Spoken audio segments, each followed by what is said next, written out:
Welcome, dear listener, to this peaceful sanctuary of rest and reflection. As you settle into this moment, allow yourself to release the weight of the day. Feel your body sinking deeper into comfort, your breath becoming slower, more intentional. Tonight, we journey together through ancient wisdom and gentle stories, each one a soft whisper guiding you toward the tranquil shores of sleep. The path before us is illuminated not by harsh light, but by the gentle glow of understanding, patience, and compassion. There is nowhere you need to be, nothing you need to accomplish. This time belongs entirely to you and the quiet wisdom of the ages. In a remote mountain monastery, where mist clung to ancient pine trees like silk scarves, there lived a Zen master named Ryokan. He was known throughout the region not for grand demonstrations of spiritual power, but for his extraordinary simplicity. His dwelling was a small hut, barely large enough for a sleeping mat and a few possessions. Yet those who visited him often remarked that they had never felt such peace as they did within those humble walls. One autumn evening, as golden leaves drifted through the air like prayers, a young monk named Kenji climbed the mountain path to seek Ryokan's guidance. Kenji carried with him a heavy burden, though it was invisible to the eye. For months, he had struggled with racing thoughts, an inability to quiet his mind even during meditation. Sleep had become an elusive companion, always just beyond his reach. When Kenji arrived at Ryokan's hut, he found the master sitting outside, watching the sunset paint the sky in shades of amber and rose. Ryokan gestured for the young monk to sit beside him, but said nothing. They sat together in silence as darkness slowly embraced the mountain. The only sounds were the gentle rustling of leaves and the distant call of an owl. Kenji felt his impatience rising. He had climbed for hours to seek wisdom, and yet the master offered only silence. Finally, unable to contain himself, Kenji spoke. "Master, I have come seeking your guidance. My mind is like a wild horse that refuses to be tamed. Even when I try to meditate, thoughts chase one another endlessly. At night, sleep escapes me. I am exhausted, yet cannot rest. Please, teach me how to find peace." Ryokan smiled gently, his eyes twinkling in the moonlight that had begun to illuminate the clearing. "Tell me," he said softly, "when you try to stop thinking, what happens?" Kenji considered the question. The thoughts only become louder, more insistent. It is as if trying to silence them gives them greater strength. The master nodded slowly.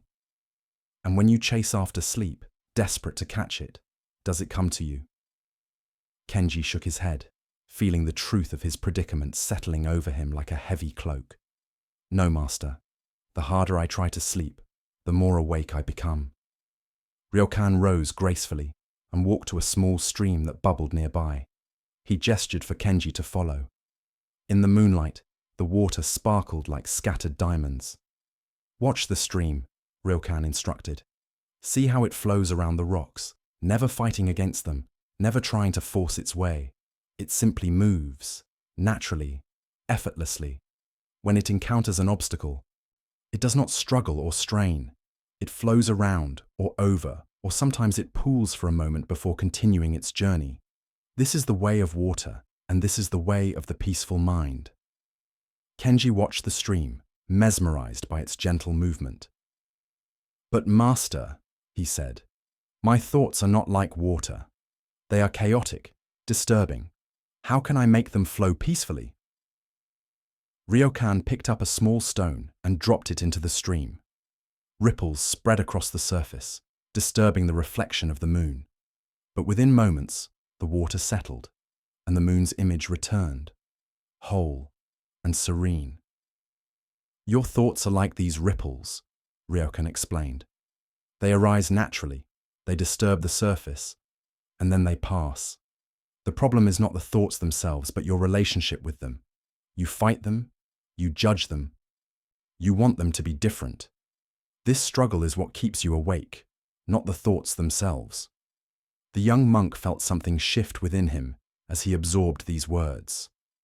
So I should not try to stop my thoughts? He asked. You should stop trying to stop them, Ryokan replied with a gentle smile. When a thought arises, acknowledge it as you would acknowledge a passing bird. You would not chase the bird, nor would you try to prevent it from flying. You simply notice it and let it continue on its way. Your mind is like the sky, vast and open. Thoughts are like clouds passing through. The sky does not cling to the clouds, nor does it push them away. It simply allows them to pass. They returned to the hut, and Ryokan invited Kenji to lie down on a spare mat. Tonight, the master said, you will practice the art of allowing. Do not try to sleep. Simply lie here and breathe. When a thought comes, greet it silently. Hello, thought. You are welcome here. Then return your attention to your breath. Not to push the thought away, but simply to redirect your focus gently, as you would guide a child who has wandered off the path. There is no success or failure in this practice, only the gentle return, again and again, to the present moment. Kenji lay down, feeling the rough texture of the mat beneath him, hearing the night sounds of the forest, sensing the cool air on his skin. A thought arose immediately. This will not work. I have tried everything. He felt the familiar tension beginning to build, but then remembered the master's words. Hello, thought. You are welcome here. The thought seemed to pause, surprised by this greeting, and then drifted away like smoke. Another thought arose. What time is it? How long have I been lying here? Again, Kenji greeted it silently and returned to his breath. In, out, in, out. The rhythm was like the stream, flowing naturally, effortlessly. Gradually, the space between thoughts began to widen. Kenji noticed the sensation of his body relaxing, muscles releasing tension he had not realized he was holding. His jaw unclenched, his shoulders dropped away from his ears. His hands, which had been curled into fists, opened like flowers greeting the dawn. The sounds of the forest became not intrusions but a lullaby, the whisper of wind through pine needles, the distant trickle of the stream, the soft breath of the master sleeping nearby. Kenji did not notice the moment when wakefulness transformed into sleep. There was no boundary, no distinct transition. Awareness simply softened, like twilight, blending into night, and he drifted into the deepest, most restful sleep he had experienced in months. When morning light filtered through the trees, Kenji awoke feeling renewed, as if he had been washed clean by a gentle rain. Ryokan was already awake, preparing simple tea over a small fire. The young monk sat up, and the memory of the previous night returned to him with the clarity of a bell ringing in mountain air. Master, he said, I understand now. I was fighting against my own mind, treating my thoughts as enemies. This struggle was the true source of my suffering, not the thoughts themselves. Ryokan poured tea into 2 simple cups and handed one to Kenji. You have learned an important teaching, he said. But remember, understanding intellectually is just the beginning. This wisdom must be practiced, embodied, lived. There will be nights when thoughts seem overwhelming again. In those moments, return to what you learned. Greet each thought with kindness, and gently guide your attention back to the breath. Over time, this becomes as natural as breathing itself. They drank their tea in companionable silence, watching as sunlight transformed the mist into golden threads. A bird sang from a nearby branch, its melody pure and unencumbered. There is one more thing, Ryokan added, setting down his cup. Sleep, like happiness, like peace, cannot be grasped. The moment you try to hold it tightly, it slips through your fingers. But when you open your hands and allow it to come and go freely, it stays as long as it is meant to stay. This is the paradox of letting go. By releasing our desperate grip, we receive what we truly need. Kenji bowed deeply, gratitude flowing through him like the stream flowed down the mountain. He had climbed seeking a technique, a method, a solution to his problem. What he received was far more valuable, a fundamental shift in how he related to his own experience. As he prepared to descend the mountain and return to his monastery, Ryokan walked with him to the edge of the path. "Remember," the master said, "the peace you found last night was not something I gave you. It was already within you, waiting to be discovered. I simply helped you remove the obstacles you had placed in your own way. This peace is your birthright, available to you always, in every moment." The young monk nodded, feeling the truth of these words resonating in his bones. As he walked down the mountain path, he noticed things he had been too agitated to see during his anxious climb the previous day. The intricate patterns of bark on ancient trees, each line telling a story of seasons endured and weathered. The delicate architecture of spider webs strung between branches, holding drops of morning dew like pearls. The soft moss covering stones, creating emerald cushions in the forest. Everything around him was exactly as it should be, neither rushing nor delaying, simply existing in harmony with the natural rhythm of life. This observation stirred something within Kenji, a recognition that he too was part of this natural order. His thoughts, his worries, his sleepless nights, even these were natural phenomena, like storms that come and go. The mistake had been thinking he was separate from nature, subject to different rules, required to control and manage his inner weather through force of will alone. As Kenji's story teaches us, the path to restful sleep often requires us to stop trying so hard to achieve it. There is profound wisdom in the practice of allowing, in the gentle acceptance of whatever arises in our experience. When we lie down to rest, we bring with us all the accumulated tensions of the day, the unresolved conversations, the tomorrow's worries, the yesterday's regrets. These mental visitors knock at the door of our consciousness, demanding attention. The natural impulse is to bar the door, to tell them they are not welcome, to exhaust ourselves trying to keep them out. But what if we opened the door instead? What if we acknowledged each visitor, allowed it to speak its piece, and then gently showed it to the exit? This is not the same as engaging with every worry, arguing with every fear, solving every problem that presents itself. Rather, it is the practice of witnessing without attachment, observing without judgment. Let us explore this practice together now. As you lie in comfortable repose, become aware of your breath, not changing it, not deepening or slowing it deliberately, simply noticing it. The cool air entering your nostrils, the gentle rise of your chest or belly, the warm air departing, the subtle pause before the next breath arrives. Your breath is always with you, a faithful companion from your first moment of life to your last. It requires no effort, no management. Your body breathes you, wisely, perfectly, without your conscious intervention. This is your anchor, your home base, the place to which you can always return when the mind wanders into its familiar territories of planning and rumination. Now, as you continue breathing naturally, expand your awareness to include the sensations in your body. Notice the points of contact between your body and the surface beneath you. Your head, your shoulders, your back, your hips, your legs, your feet. Feel the pull of gravity, that fundamental force that grounds you to the earth. You are supported, held, sustained.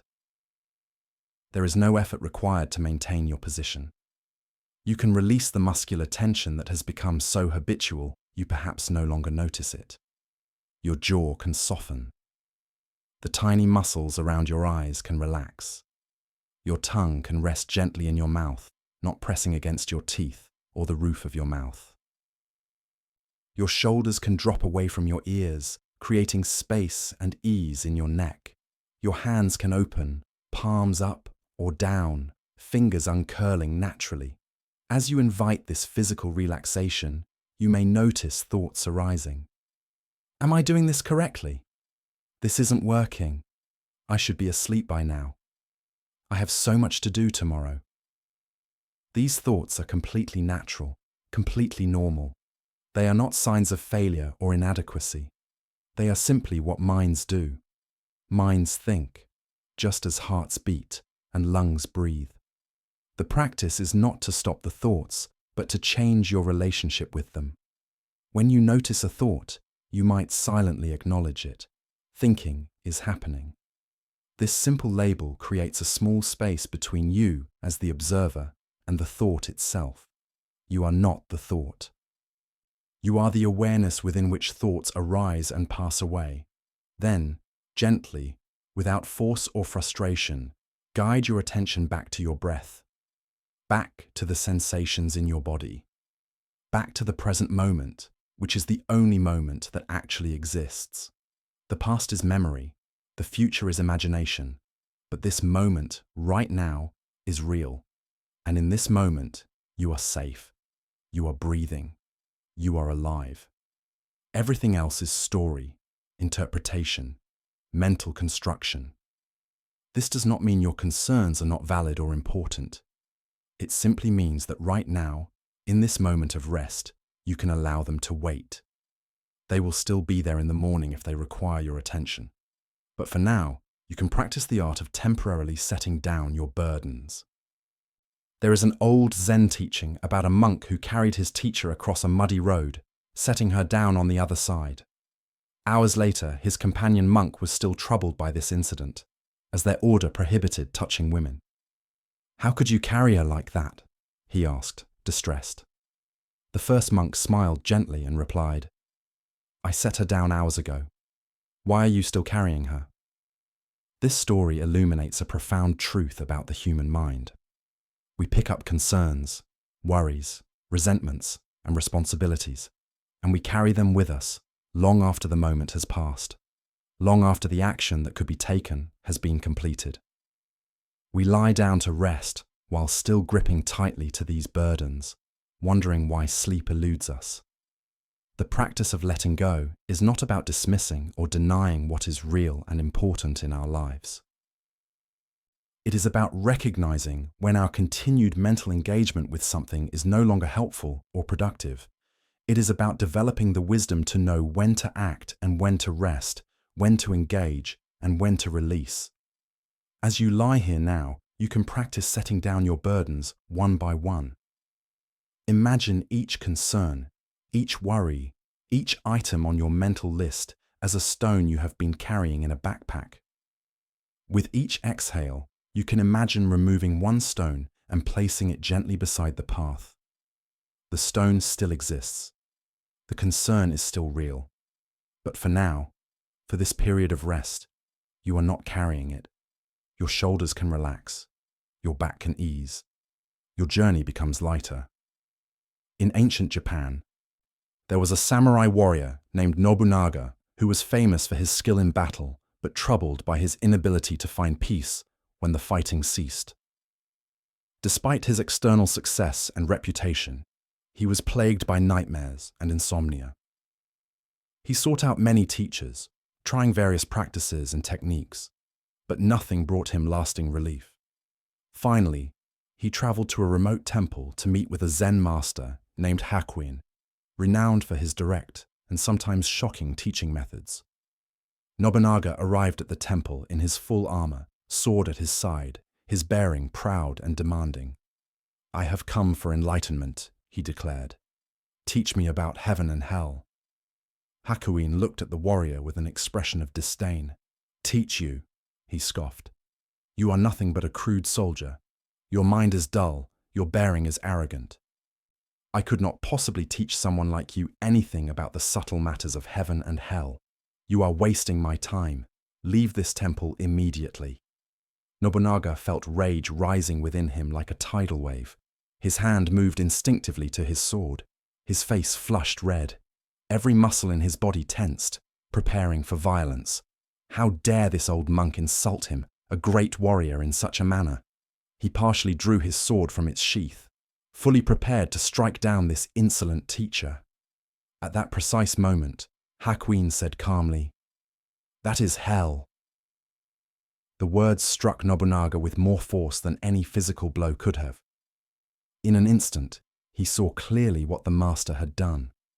Through his skillful provocation, Hakuin had shown the warrior his own hell, the hell he carried within him always, the hell of reactivity, of rage, of ego defending itself at all costs. This hell was not a place he went to after death. It was a state he entered many times each day, whenever his pride was challenged, whenever events did not unfold according to his wishes, whenever fear disguised itself as anger and possessed him. Nobunaga's anger dissolved immediately, replaced by profound gratitude and humility. He returned his sword to its sheath and bowed deeply before the master. Tears rolled down his weathered cheeks. Hakuin smiled with genuine warmth and said softly, "And that is heaven." This story reveals that heaven and hell are not distant destinations but present states of mind. Hell is the state of resistance, of fighting against what is, of being consumed by reactivity and ego. Heaven is the state of acceptance, of presence, of recognizing truth even when it is uncomfortable, of gratitude and humility. Every moment offers us the choice of which state we will inhabit. When we lie down to sleep and find ourselves wrestling with thoughts, replaying conversations, imagining worst-case scenarios, we are creating our own hell. Not because the content of our thoughts is necessarily negative, but because we are at war with our own experience. We want thoughts to stop, but they continue.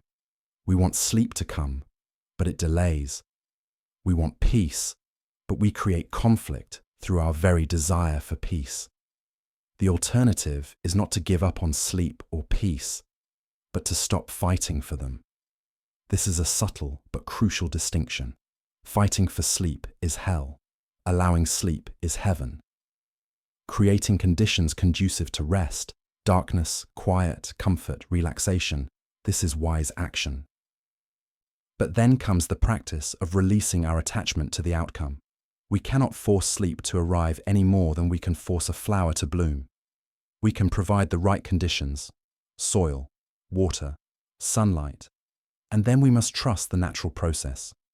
Similarly, we can create the conditions for rest, a comfortable position, regulated breathing, physical relaxation, mental acceptance, and then we must trust our body's innate wisdom to enter sleep when the conditions are right. As you practice this allowing, you may notice an interesting phenomenon. The very act of accepting wakefulness often leads to sleep. This is not a technique or a trick to manipulate yourself into sleeping. Rather, it is a natural consequence of releasing the tension that keeps you alert.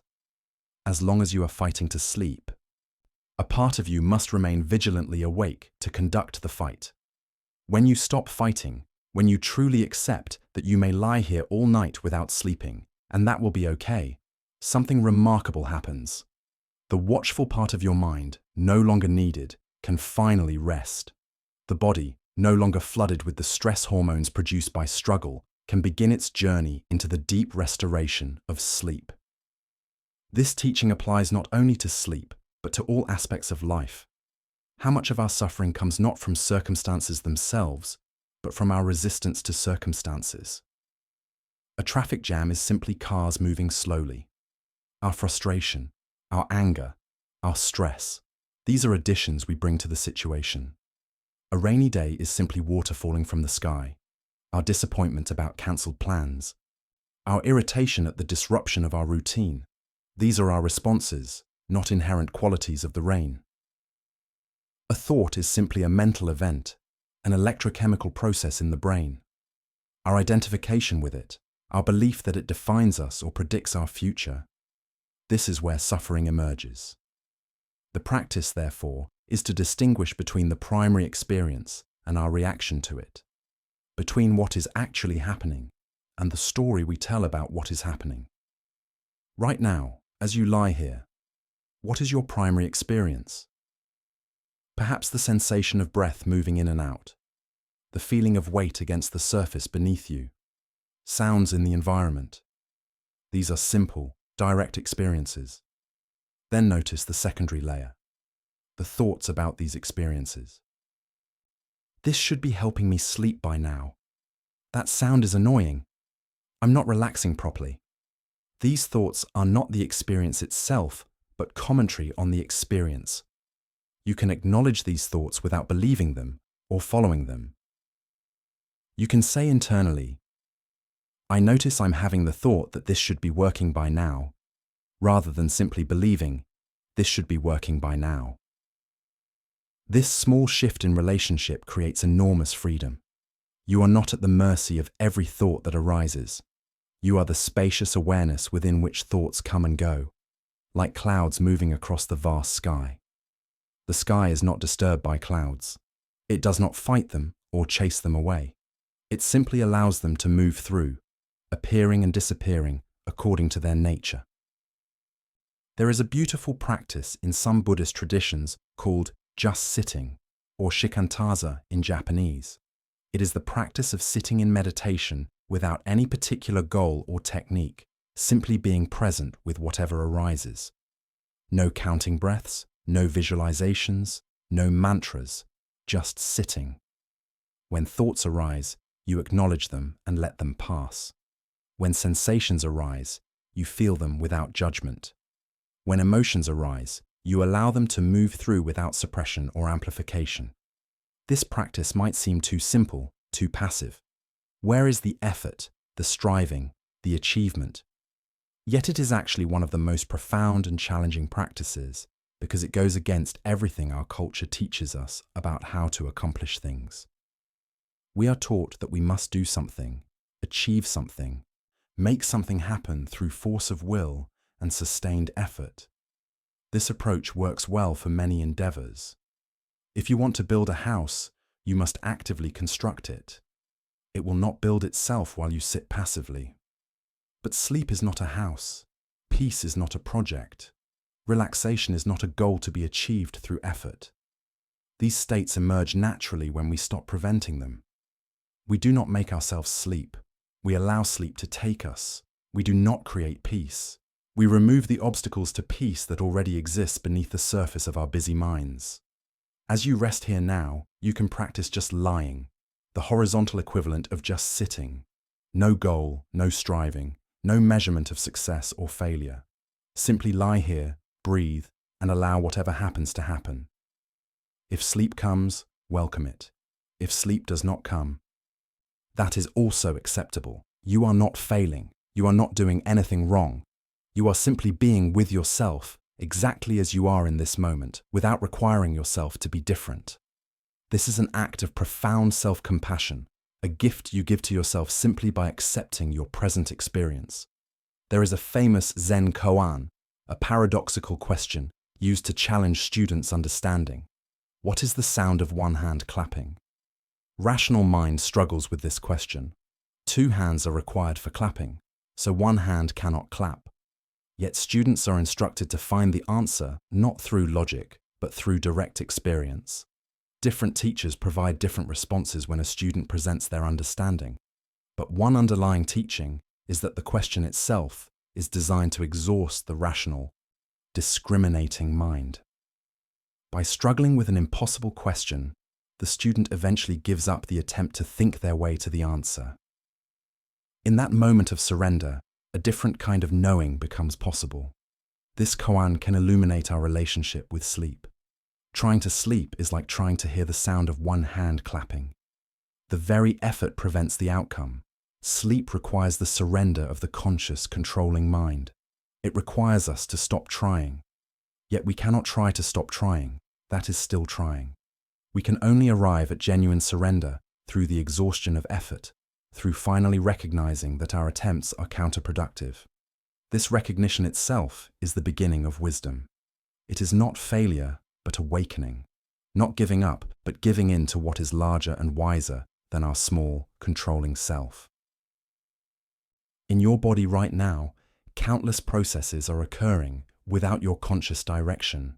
Your heart beats, your blood circulates, your cells replicate, your immune system guards against invaders, your digestive system extracts nutrients from food.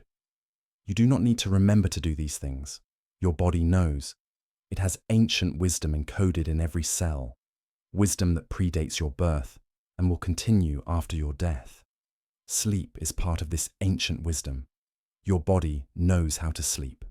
You knew how to sleep as an infant before you had language, before you had the complex thinking mind that now sometimes keeps you awake. that knowing is still present. It has not been lost. It has only been obscured by the layers of thought, worry, and effort that you have added over the years. The invitation now is to trust your body's wisdom. To recognize that you do not need to manage or control the process of falling asleep. You can release the burden of responsibility for making sleep happen. Your body will sleep when conditions are right, just as your body digests food, heals wounds, and breathes without your intervention. Your role is simply to create favorable conditions: rest, darkness, stillness, acceptance, and then to trust. This trust is not passive resignation, but active faith in the wisdom of your own organism, the same wisdom that has sustained life on this planet for billions of years. Let us take a moment to honor this body that carries you through life. This miraculous collection of cells and systems that allows you to experience the world. Your body asks for so little: food, water, movement, rest, and gives so much. Every moment of your life, your body is working to maintain equilibrium, to heal damage, to adapt to changing conditions. Even when you have been unkind to it, pushed it beyond reasonable limits, ignored its signals, it continues faithfully serving you. As you lie here now, you can offer gratitude to your body. Thank your heart for its tireless beating. Thank your lungs for drawing breath. Thank your muscles for carrying you through the day, and now for releasing tension and allowing rest. Thank your mind for its incredible capacity to think, create, solve problems, even as you now invite it to rest from its labors. This gratitude is not merely a pleasant sentiment, it has a physiological effect. Research has shown that feelings of gratitude activate the parasympathetic nervous system, the branch of the autonomic nervous system responsible for rest, digestion, and healing. When you consciously cultivate gratitude, you are literally sending signals to your body that it is safe to relax, safe to restore, safe to sleep. Conversely, worry and anxiety activate the sympathetic nervous system, the fight or flight response that keeps you alert and ready for danger. Your body cannot distinguish between a true threat and an imagined one. When you lie awake worrying about tomorrow's meeting or replaying today's awkward conversation, your body responds as if you are facing a predator, releasing cortisol and adrenaline, keeping you vigilant and awake.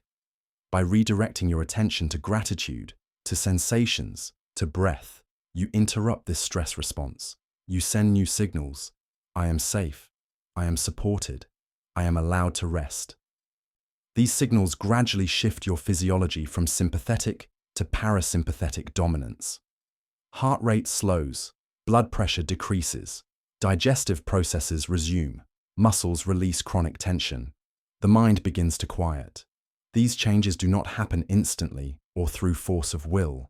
They happen gradually, naturally, as you consistently redirect your attention away from threat and toward safety, away from rumination and toward presence. There was once a student who came to a Zen master complaining of constant anxiety. "My mind is always racing," the student said. "I cannot find peace. I have tried meditation, but even then my thoughts are chaotic. What can I do?" The master handed the student a cup filled to the brim with tea. "Carry this cup around the garden," he instructed. "But do not spill a single drop." The student carefully lifted the cup and began walking slowly through the garden, his entire attention focused on keeping the cup steady. After completing a circuit of the garden, he returned to the master. "How many thoughts did you have while walking?" the master asked. The student paused, realizing that his mind had been completely quiet, his full attention absorbed by the task of carrying the cup without spilling. "None," he admitted. "My mind was completely focused on the cup." The master smiled. "Your mind is not inherently chaotic. It is simply not trained. When you give it a task that requires your full attention, it becomes focused naturally. The problem is not your mind, but the fact that you give it nothing specific to attend to, so it attends to everything and nothing, jumping from thought to thought like a monkey leaping from branch to branch." This teaching points to a powerful practice for sleep, giving the mind a specific focus, This is why techniques like counting breaths or repeating a mantra can be effective.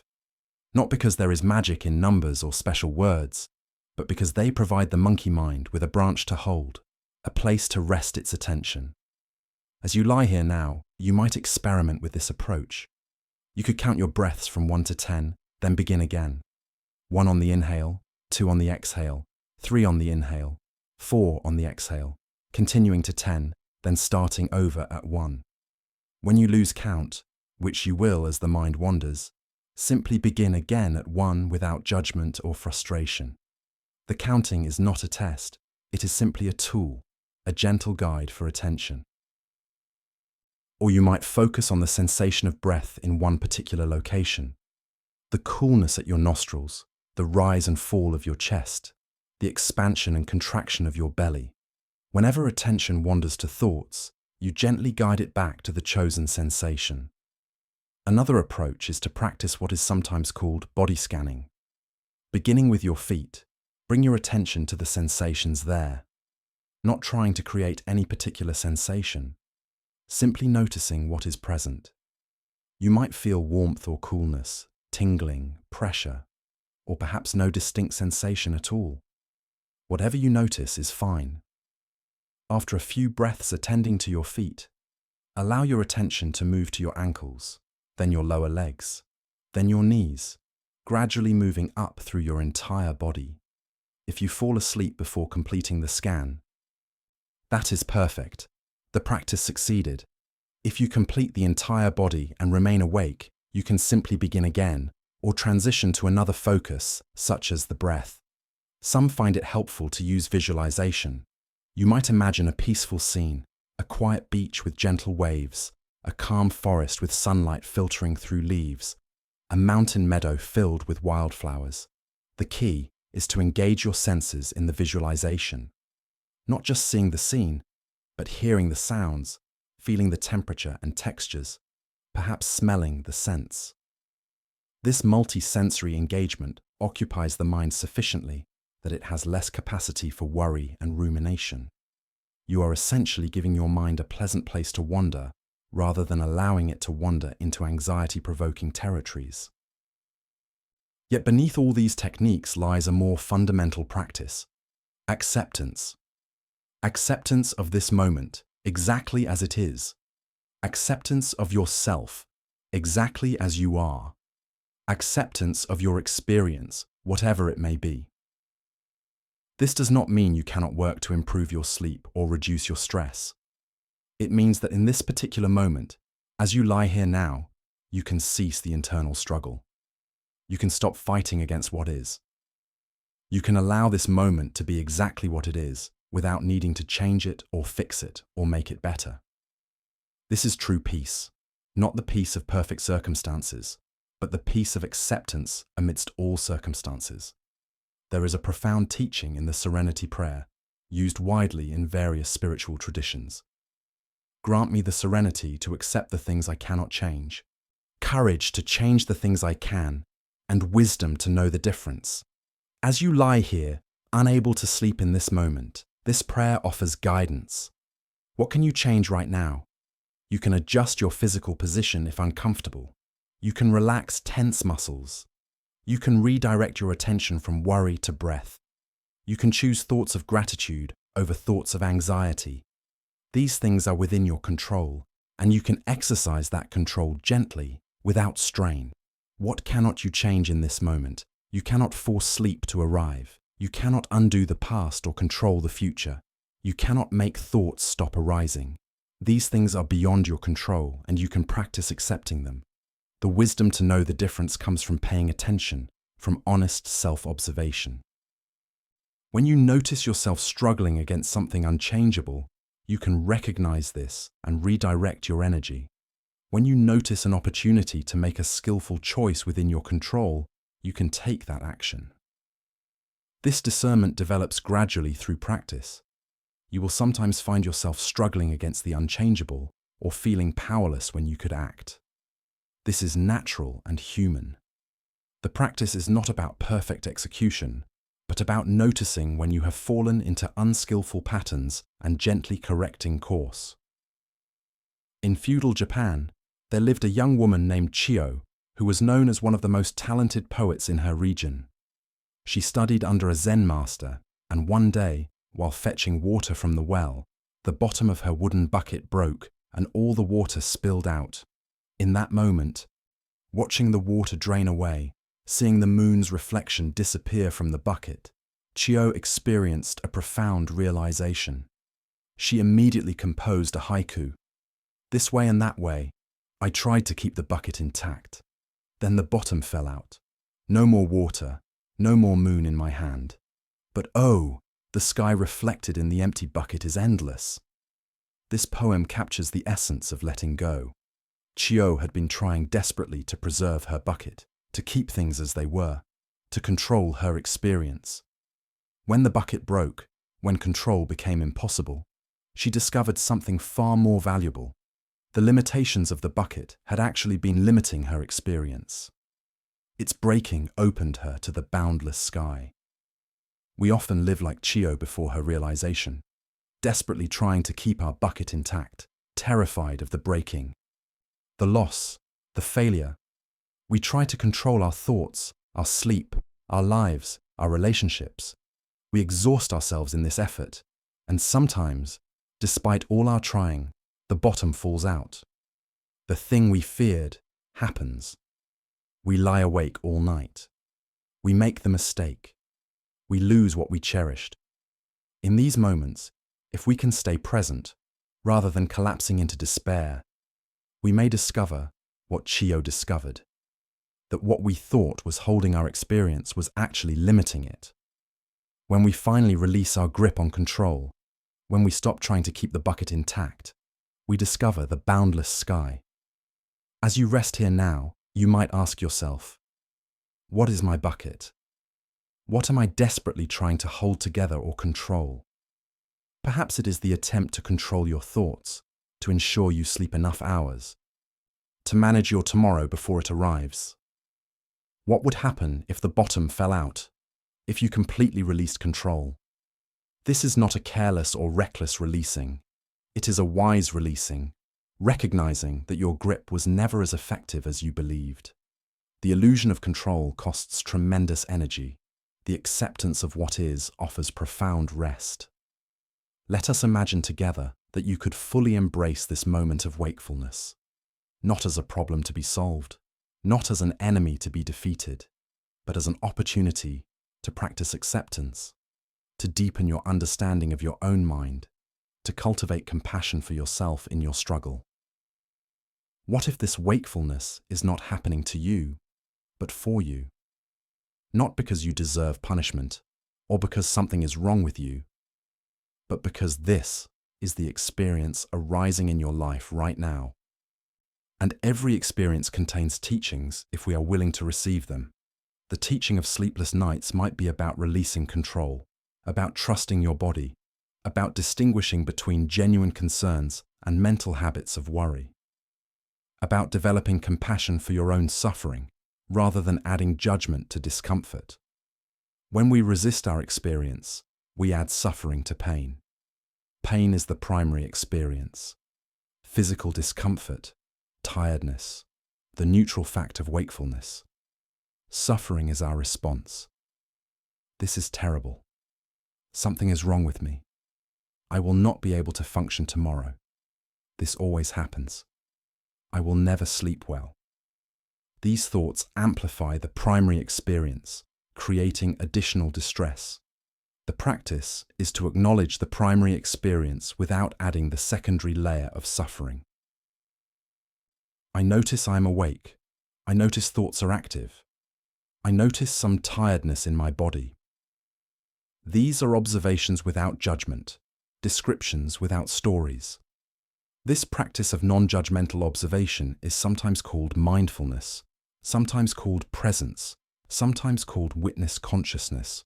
Whatever name we give it, the practice is the same, observing what is without immediately reacting to it, without making it mean something about you, without spinning stories about future consequences. Just this, just now, just breathing, just lying here, just noticing. In this simple presence, there is actually profound peace available, even in the midst of sleeplessness. The peace is not dependent on being asleep. It is available right now, in this moment, exactly as you are. There is a story of two monks traveling together who came to a river with a strong current. On the bank stood a young woman in fine clothing, afraid to cross alone. The elder monk immediately offered to carry her across. He hoisted her onto his back and waded through the river, setting her safely on the other side. The two monks continued their journey. Hours later, the younger monk, who had been troubled and silent, finally spoke. "How could you do that? You know our order prohibits even touching women, yet you carried her across the river." The elder monk stopped walking and turned to his companion. "Brother," he said gently, "I set that woman down on the riverbank hours ago. Why are you still carrying her?" This story offers a teaching about mental burden. How often do we carry experiences long after they have ended? How often do we replay conversations, relive embarrassments, rehearse future confrontations? The event itself may have lasted minutes, but we carry it for hours, days, sometimes years. As you lie here, notice what you are carrying. Are you still in that meeting from earlier today, rehearsing what you should have said? Are you already in tomorrow's difficult conversation, preparing your defense? Are you reliving a moment from childhood that shaped how you see yourself? These mental time travels are exhausting. They drain your energy and occupy the space that sleep requires. The practice is to recognize when you have traveled from the present moment and to bring yourself back. Not with force or judgment, "I should not be thinking about this," but with gentle redirection. I notice I am thinking about tomorrow, right now, in this moment. I am lying in bed, breathing. Tomorrow is not here yet. Right now, I am safe. This is not denial of real concerns or responsibilities. If there is action you can take tomorrow to address a situation, you will take it. But taking that action now, in your mind, repeatedly, does not help. It only disturbs your rest.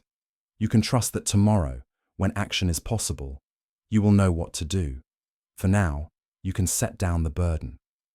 Imagine yourself standing at the bank of a river, and imagine that each concern, each worry, each regret is a stone you have been carrying in a large sack. The sack is heavy, pulling on your shoulders, bending your back. Now imagine that you can reach into the sack, remove one stone at a time, and place it gently on the ground beside you. The stone still exists. You have not thrown it into the river. Denying its reality, you have simply set it down. It will be there in the morning if you need to pick it up again. But for now, for this time of rest, you can leave it resting on the bank while you yourself rest. With each exhale, you might imagine removing another stone. Concern about work performance, set it down. Worry about a family member's health, set it down. Anxiety about finances, set it down. Regret about a past decision, set it down. One by one, breath by breath, you lighten your load. You may notice that some stones you have been carrying are not even yours. They are concerns about what others think of you, expectations that were placed upon you but never agreed to, standards from your family or culture that you have never examined to see if they truly reflect your values. These stones especially can be set down, permanently if you choose, not just for the night. As the sack becomes lighter, notice the feeling in your body, your shoulders rising away from the heaviness, your back straightening, your breath deepening, your jaw unclenching. There is a physical release that accompanies mental release. The body and mind are not separate. What affects one affects the other. As you release mental burdens, your body responds by releasing physical tension. As your body relaxes, your mind finds it easier to settle. This is a benevolent cycle, each supporting the other, gradually spiraling down into deeper and deeper rest. In ancient China, there was a farmer whose only horse ran away. His neighbors came to express sympathy. "Such bad luck," they said. The farmer simply replied, "Maybe." The next day, the horse returned, bringing with it 3 wild horses. The neighbors gathered again, this time to celebrate. "Such good luck," they exclaimed. Again the farmer said only, "Maybe." The following day, the farmer's son tried to ride one of the wild horses and was thrown, breaking his leg. The neighbors returned to offer condolences. "Such bad luck," they lamented. The farmer repeated, "Maybe." A week later, military officials came to the village to conscript young men for a dangerous campaign. The farmer's son was passed over because of his broken leg. The neighbors congratulated the farmer on his good fortune. And the farmer said once more, "Maybe." This story teaches about the limits of our judgment and the futility of labeling experiences as good or bad. Events that seem unfortunate may lead to unexpected benefits. Situations that appear favorable may result in difficulties. We cannot know the full consequences of anything that happens. Our constant evaluation, "This is good, this is bad, I want more of this, I want less of that," exhausts us. As you lie here unable to sleep, your mind may be judging this as bad, as wrong, as a problem. But can you know? Perhaps this wakefulness is allowing something to process, some stress to discharge, some insight to emerge. Perhaps tomorrow you will understand why you needed to lie here quietly, allowing thoughts to arise and pass. Perhaps not. Perhaps the purpose will never be clear. Can you say maybe to this experience? Saying maybe is a way of holding your experience lightly rather than gripping it tightly. It is acknowledging that you do not have complete understanding, that mystery is acceptable, that not everything needs to be figured out or controlled or made sense of. When you lie awake and your mind says, "This is terrible, I must fix this, I must sleep immediately," you can respond internally, "Maybe. Maybe this is exactly what needs to be happening right now." This is not passive resignation to suffering, but active curiosity about your experience. It is trading the exhausting stance of resistance for the restful stance of allowing. Let your attention now rest on your breath once more. Notice that your breath has continued throughout this entire time without your management. It has faithfully sustained you while your attention wandered through thoughts, through stories, through worries. Your breath is always here, always available, always welcoming your attention back. It does not judge you for wandering. It simply receives you when you return. In the same way, this present moment is always here, always available, always ready to receive your attention whenever you notice you have drifted into past or future. Feel the rhythm of your breathing. It has its own natural pace, its own wisdom. You do not need to change it or control it. Simply observe it. Notice the subtle pause at the top of the inhale, the moment of fullness before the exhale begins. Notice the subtle pause at the end of the exhale, the moment of emptiness before the next inhale arises. These pauses are like small moments of stopping, of resting, of letting go. With each exhale, you are practicing letting go, releasing the breath, trusting that the next breath will come. You have taken millions of breaths in your life, and the next breath has always come. You can trust this rhythm. Now, if you wish, you can deepen your relaxation by bringing attention systematically through your body. Begin with your feet. Without moving them, simply bring your awareness to your feet. Notice any sensations present, perhaps warmth where they contact the bedding, perhaps coolness where they are exposed to air, perhaps tingling, or perhaps simple neutrality. Now, with your attention on your feet, imagine that with your next exhale, you are breathing out through your feet, releasing any tension held there, allowing them to become heavy and relaxed. Feel your feet sinking into rest, supported completely, no effort required. Allow your attention to move to your lower legs, your calves and shins. Again, notice sensations without trying to create any particular feeling. Then, with your exhale, imagine breathing out through your lower legs, releasing tension, allowing heaviness and relaxation. The muscles that have worked all day to support you, to carry you, can now fully rest. Move your attention to your knees, then to your thighs. These large muscles that power your movement can soften completely now. No work to do, nowhere to go, nothing to support. Just resting, sinking, releasing. Bring your awareness to your hips and pelvic area. This is often a place where tension accumulates unconsciously. See if you can soften here, allowing your hip joints to release, your pelvic floor to relax. Breathe out through this area, letting go. Move to your lower back, a region where many people hold stress and tension. Without trying to force anything, simply bring kind attention here.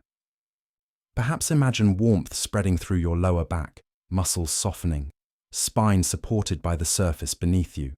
Then your abdomen, allowing your belly to be soft, releasing any holding or tightening around your middle.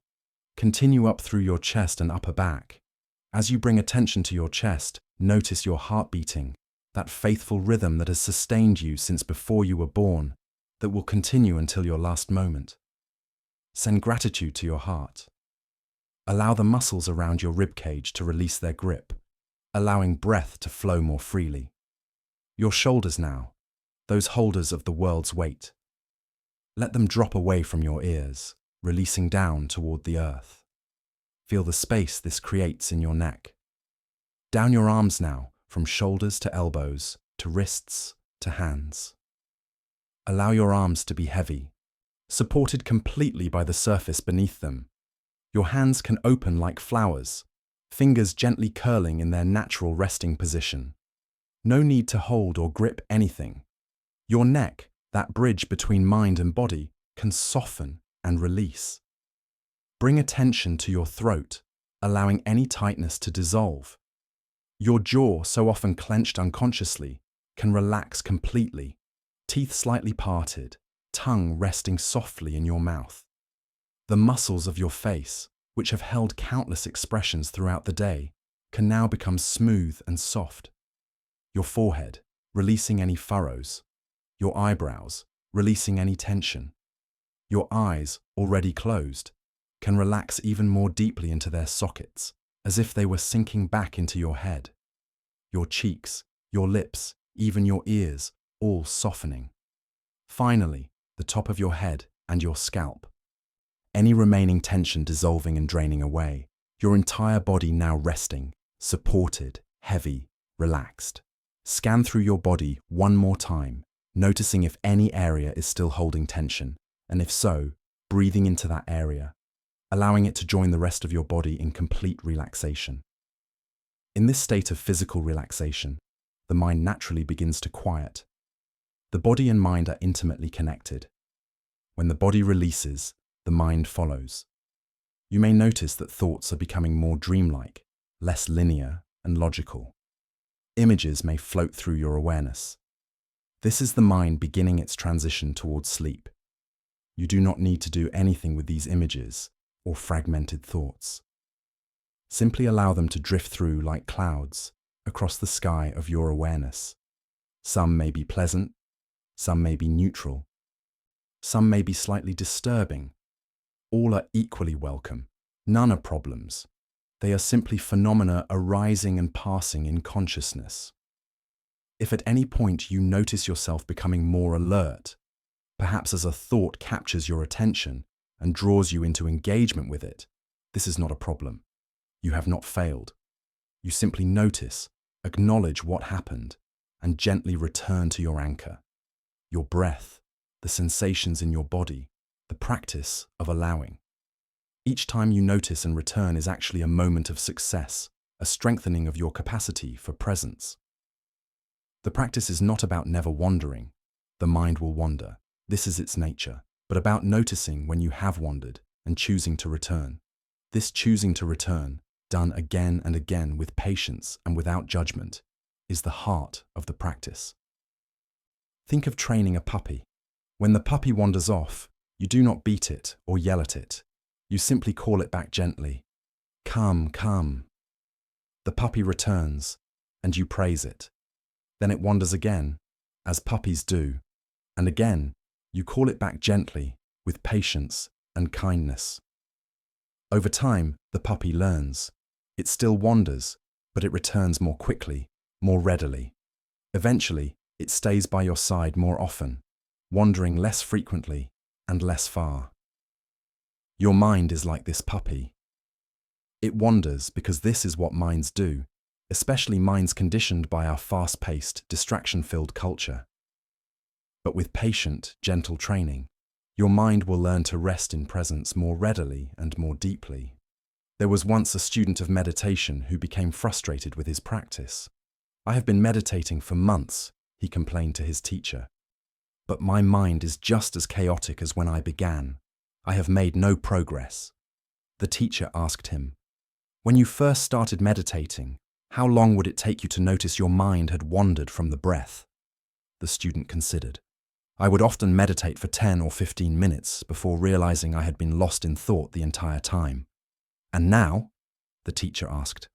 "Now I notice within seconds," the student replied. The teacher smiled. "That is your progress. You have not stopped the wandering. That is not the goal. You have developed the capacity to notice when you have wandered, and this noticing itself is awakening."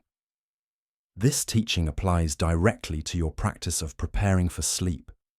You may notice your mind wandering into worry, into planning, into rumination. Previously, you might have been lost in these thoughts for hours without awareness. Now, you notice, "I am thinking about tomorrow. I am worrying about that conversation. I am replaying that interaction." This noticing is the awakening. From noticing, you can choose. Do you want to continue thinking about tomorrow, or do you want to return to the present moment? There is no right or wrong answer, only a choice. If the thinking is productive, perhaps you need a few minutes to work through something. But more often, you will recognize that the thinking is repetitive, unproductive, simply a habit of mind. And you can choose to return to breath, to body, to presence. Some nights, the return to presence will feel easier, more natural. Other nights, the pull of thoughts will be stronger, and you will find yourself returning again and again and again. This variability is normal. It does not indicate that you are failing or regressing. Many factors affect the mind's activity level: what you ate, how you exercised, what stress you experienced during the day, hormonal fluctuations, sleep debt from previous nights, even the weather. You cannot control all these factors. What you can control is your response. On difficult nights when the mind is particularly active, you can practice patience with yourself. You can recognize this as a night to strengthen your capacity for returning, for choosing presence again and again despite the mind's resistance. There is value in difficult practices. On nights when presence comes easily, you are resting but not necessarily strengthening your capacity.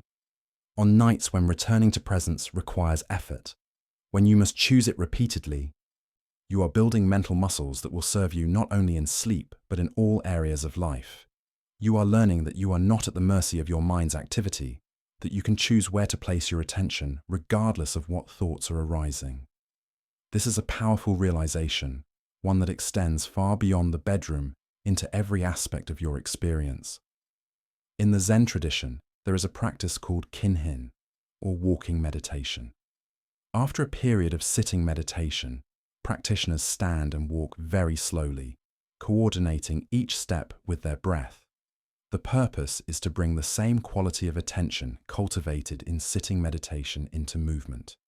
This practice teaches that presence is not limited to stillness. It can accompany you through all activities. Similarly, the practice you are developing here, the capacity to recognize when your mind has wandered and to return to the present, is not limited to preparing for sleep. It is a capacity you can carry into your entire life. When you notice yourself lost in worry during the day, you can recognize it and return to what is actually happening in the present moment. When you notice yourself replaying a past hurt for the 100th time, you can acknowledge this and choose to return to now. When you notice yourself trying to control things outside your control, you can recognize this and release your grip. The practice is the same. Notice, acknowledge, return. Notice, acknowledge, return. Again and again, with patience and self-compassion, bringing yourself back to the only moment that ever actually exists, this one. As you continue resting here, you might become aware of sounds in your environment. Perhaps the hum of electronics, the sound of wind, distant traffic, another person breathing, your own heartbeat. Rather than treating these sounds as disturbances or distractions, you can include them in your field of awareness. You do not need to block them out or push them away. Simply let them be part of the soundscape of this moment. Sounds arise and pass away, just like thoughts. They come and go according to their nature.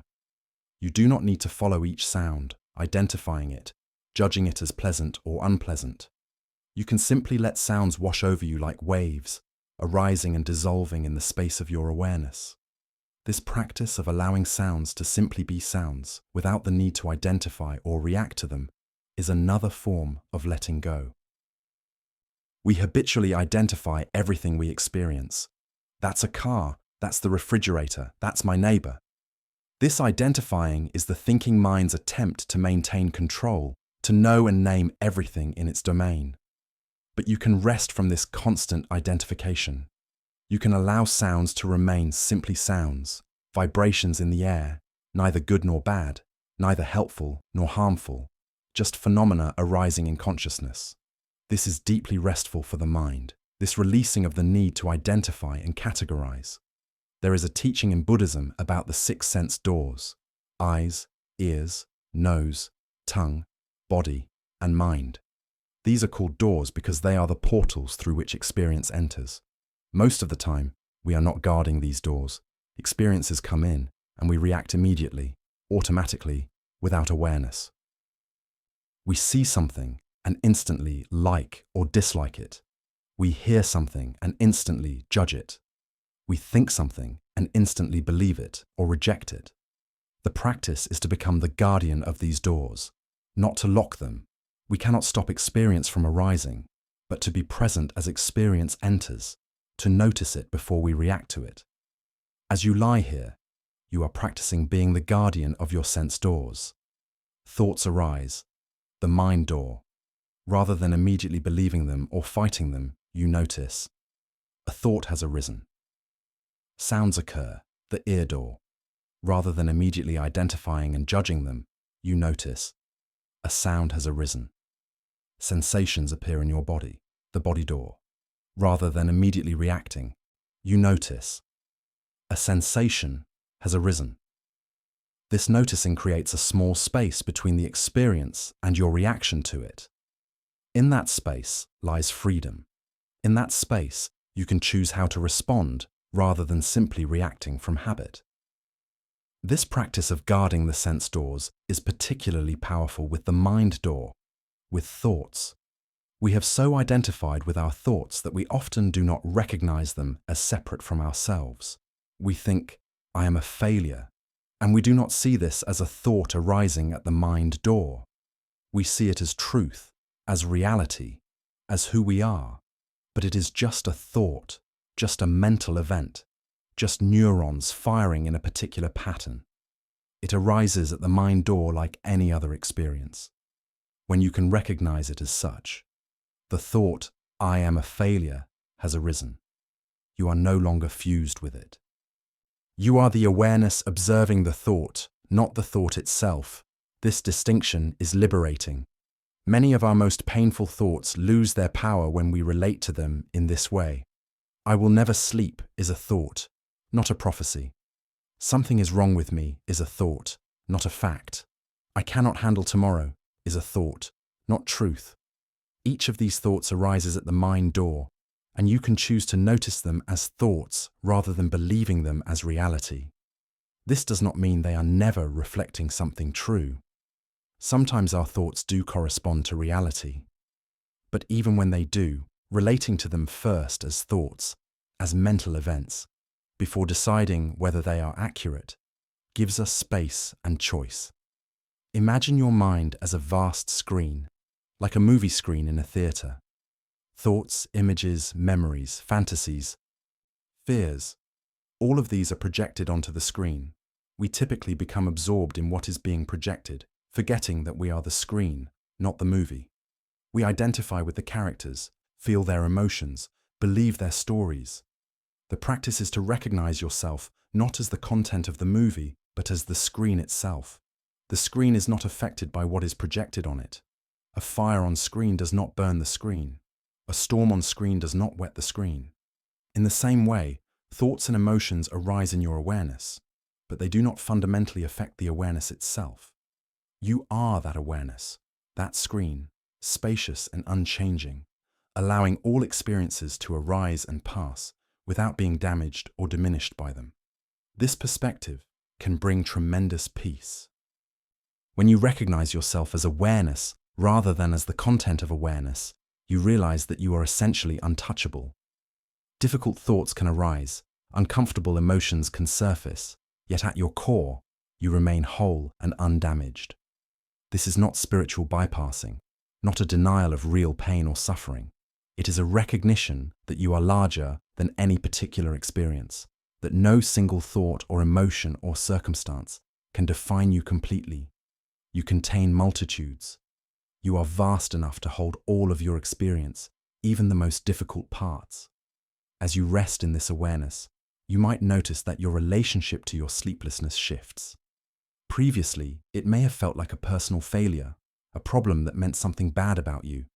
Now, you might see it as simply an experience arising in awareness.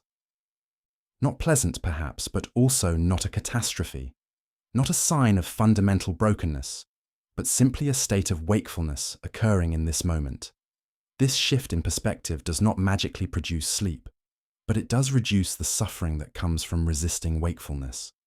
And paradoxically, when you stop fighting wakefulness, sleep often naturally arrives, as if it was only your resistance that was keeping it away. There is a famous exchange in Zen literature where a student asks the master, "What is enlightenment?" The master replies, "When hungry, eat. When tired, sleep." The student is confused. But doesn't everyone do this? The master shakes his head. No. When hungry, most people think 1,000 thoughts while eating. When tired, most people worry and plan rather than sleeping. This teaching points to the profound simplicity of living in accordance with what is. When the body is hungry, eat. When the body is tired, sleep. Do not complicate it with mental elaboration. Do not add stories and judgments. Simply respond to what is needed in this moment. You might wonder, but I am tired, and I am lying here attempting to sleep. Why is it not happening? The teaching would suggest that there is still mental activity preventing the natural process. You are not simply being tired and allowing sleep. You are being tired and also worrying about being tired, judging yourself for not sleeping, anticipating tomorrow's consequences of poor sleep, trying to force sleep to arrive. All of this mental activity, though understandable, interferes with the simple, natural process of falling asleep. The practice is to subtract all this extra activity. Just be tired. Just lie here. Just breathe. Nothing more is required. This subtraction is not easy for most of us. We are so conditioned to add effort, to try, to manage and control. The idea of doing less, of subtracting effort rather than adding it, feels counterintuitive. Yet this is precisely what is needed. You cannot try your way into sleep. You can only allow sleep to take you. This allowing is active in a sense. You are actively practicing acceptance, actively redirecting attention, actively releasing tension. But it is not striving. There is a quality of surrender in it, of yielding rather than pushing. This is a skill worth developing. This capacity to distinguish between skillful effort and unhelpful striving. Skillful effort is creating conditions for sleep, darkening the room, lying down, relaxing the body, focusing attention. Unhelpful striving is trying to force the outcome, demanding sleep appear, becoming angry when it does not, catastrophizing about the consequences. Skillful effort plants the garden and waters the seeds. Unhelpful striving tries to pull the plant out of the ground to make it grow faster. One works with natural processes, the other fights against them. As you lie here, you can ask yourself, Am I working with my body's natural wisdom, or am I fighting against it? If you notice striving, you can smile at yourself with compassion. Of course you are striving. You want to sleep. You are tired. Striving makes sense. But now that you notice it, you can make a different choice. You can release the striving and return to simple allowing. In ancient times, a king was plagued by insomnia. He called for the wisest physicians and scholars in the land to cure his condition. They brought expensive medicines, elaborate sleeping chambers, complex rituals, but nothing helped. Finally, a simple shepherd was brought before the king. "I hear you cannot sleep," the shepherd said. "I have no medicine or technique to offer, but I can share what works for me. Each night before sleep, I count my sheep, not to accomplish anything or reach any number, but simply because the counting occupies my mind with something boring and repetitive. My thoughts have no drama to attach to. Eventually, my mind becomes bored with the counting, and I drift into sleep." The king tried this practice, and indeed, he found it helpful. But more importantly, he learned the lesson beneath the technique. The mind needs to be given something to do that is neutral and boring, or it will entertain itself with exciting worries and plans. Counting sheep, counting breaths, repeating a meaningless phrase, focusing on a single sensation. All of these work on the same principle.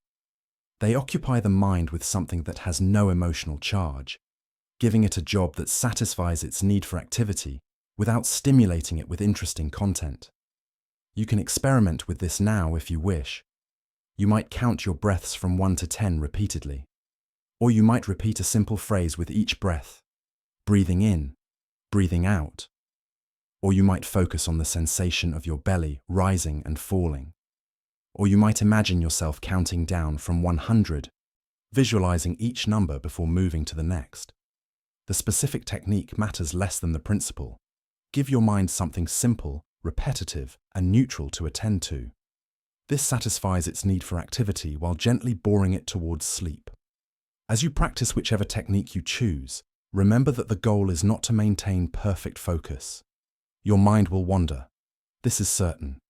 You might count to 4 and suddenly find yourself thinking about tomorrow's schedule. This is not failure. This is the mind doing what minds do. The practice is noticing that your mind has wandered and bringing it back to the counting, the breathing, the sensations. Each time you notice and return, you are succeeding. You are strengthening your capacity for awareness and choice. Over time, the wandering becomes less frequent and you return more quickly. But even if this takes months or years, each moment of noticing and returning is valuable.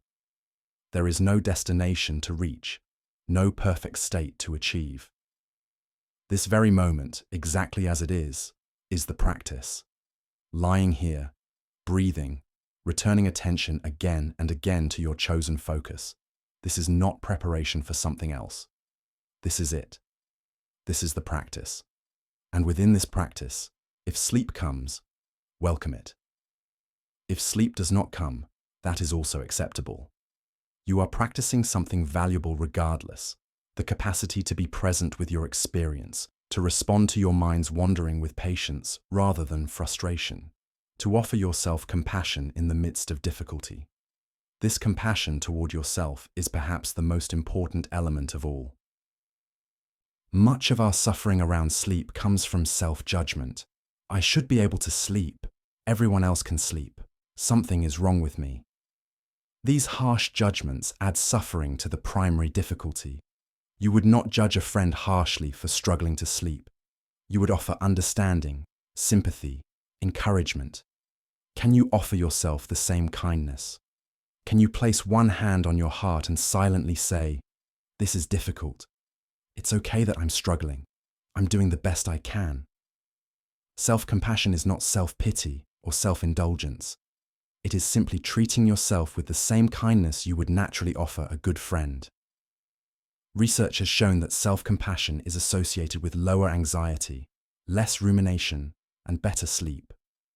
When we are harsh with ourselves, our nervous system remains activated, defensive.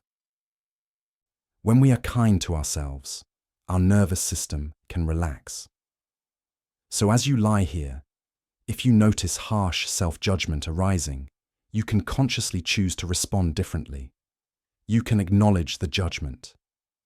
I notice I'm being harsh with myself, and then offer a kind alternative. I'm struggling, and that's human. I'm doing my best. Let us take a moment now to practice a specific form of self-compassion. Place one or both hands over your heart. Feel the warmth of your hand, the gentle rise and fall of your chest with each breath. Now, silently offer yourself these phrases, or similar ones in your own words. May I be peaceful. May I be at ease. May I accept myself as I am in this moment. May I be kind to myself in my struggle. Repeat these phrases several times, allowing them to sink in. Notice how your body responds. You might feel softening, warming, easing, or you might feel resistance, a part of you that says you do not deserve kindness or that this is silly. Whatever arises is okay. Simply notice it and continue offering yourself these kind wishes. This practice, adapted from Buddhist loving-kindness meditation, can be deeply soothing. You are not trying to manufacture feelings of peace or ease. You are simply expressing an intention, a wish for your own well-being. Even if the feelings do not come immediately, the act of wishing yourself well has value. You are training your mind in a new direction, away from self-criticism and towards self-care. Over time, this training reshapes your relationship with yourself.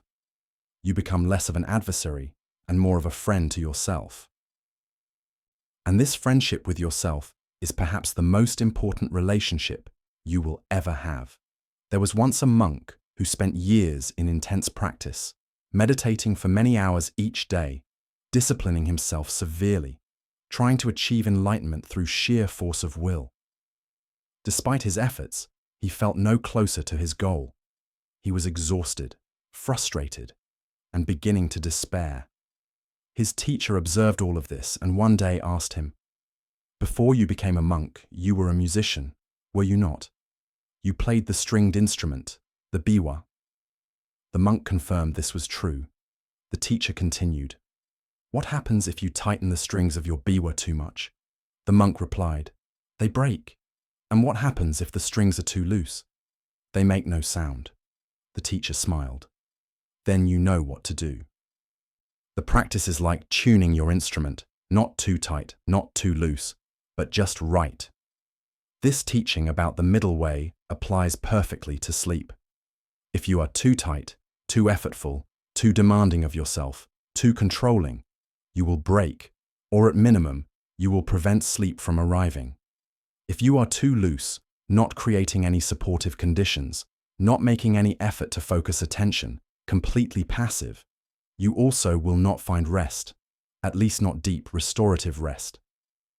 The middle way is creating good conditions and then releasing attachment to outcomes. It is making gentle effort and then allowing. It is being engaged and relaxed simultaneously. This is the art to cultivate. How do you know if you have found the right tuning? By paying attention to your experience. If you notice strain, tightness, frustration, you are probably too tight. Ease back. Release some effort. Soften. If you notice spacing out, losing focus completely, wandering endlessly without any anchor, you might be too loose. Gently gather your attention. Return to your breath or chosen focus. The right balance will feel sustainable. You could maintain it indefinitely without exhaustion. There is alertness without tension, relaxation without dullness. As you continue practicing, you will develop sensitivity to this balance point. You will recognize more quickly when you have tipped too far in either direction, and you will know how to correct. This sensitivity is valuable far beyond sleep. In all areas of life, finding the middle way between striving and passivity, between discipline and ease, between engagement and detachment, this is the path of wisdom. Too much effort creates suffering. Too little effort creates stagnation. The middle way, creates growth and peace. Now, let your awareness rest once more in your breath. Notice that your breath has been with you throughout all of these teachings, all of these stories, all of these practices. It has continued faithfully, sustaining your life, asking nothing in return. Your breath is perhaps the most reliable companion you have. It is always present, always available, always accepting of your attention. No matter how many times your mind wanders away, your breath welcomes you back without judgment. It is always here, this very moment, ready to anchor you in the present. Feel the cool air entering your nostrils, flowing down into your lungs. Feel the pause at the top of the breath, the moment of fullness. Feel the warm air leaving your body, the gentle emptying. Feel the pause at the bottom of the breath, the moment of openness before the next breath arrives. Your breath moves in cycles, like the cycles of nature. Day and night, seasons turning, tides rising and falling. You are part of these natural rhythms, not separate from them. Your breath connects you to all breathing beings, to the vast web of life on this planet. With each inhale, you are taking in air that has circled the globe, air that has been breathed by countless others before you. With each exhale, you are releasing air that will be taken in by trees, by plants, by other beings. You are participating in an ancient exchange, a planetary breath that has sustained life for millions of years. This perspective can help you feel less isolated in your struggle. You are not alone. You are intimately connected to all of life through this simple, continuous process of breathing. Your breath connects you to your ancestors, to future generations, to all beings sharing this moment on Earth. As you rest in this awareness of connection, you might feel a sense of belonging, of being held by something larger than yourself.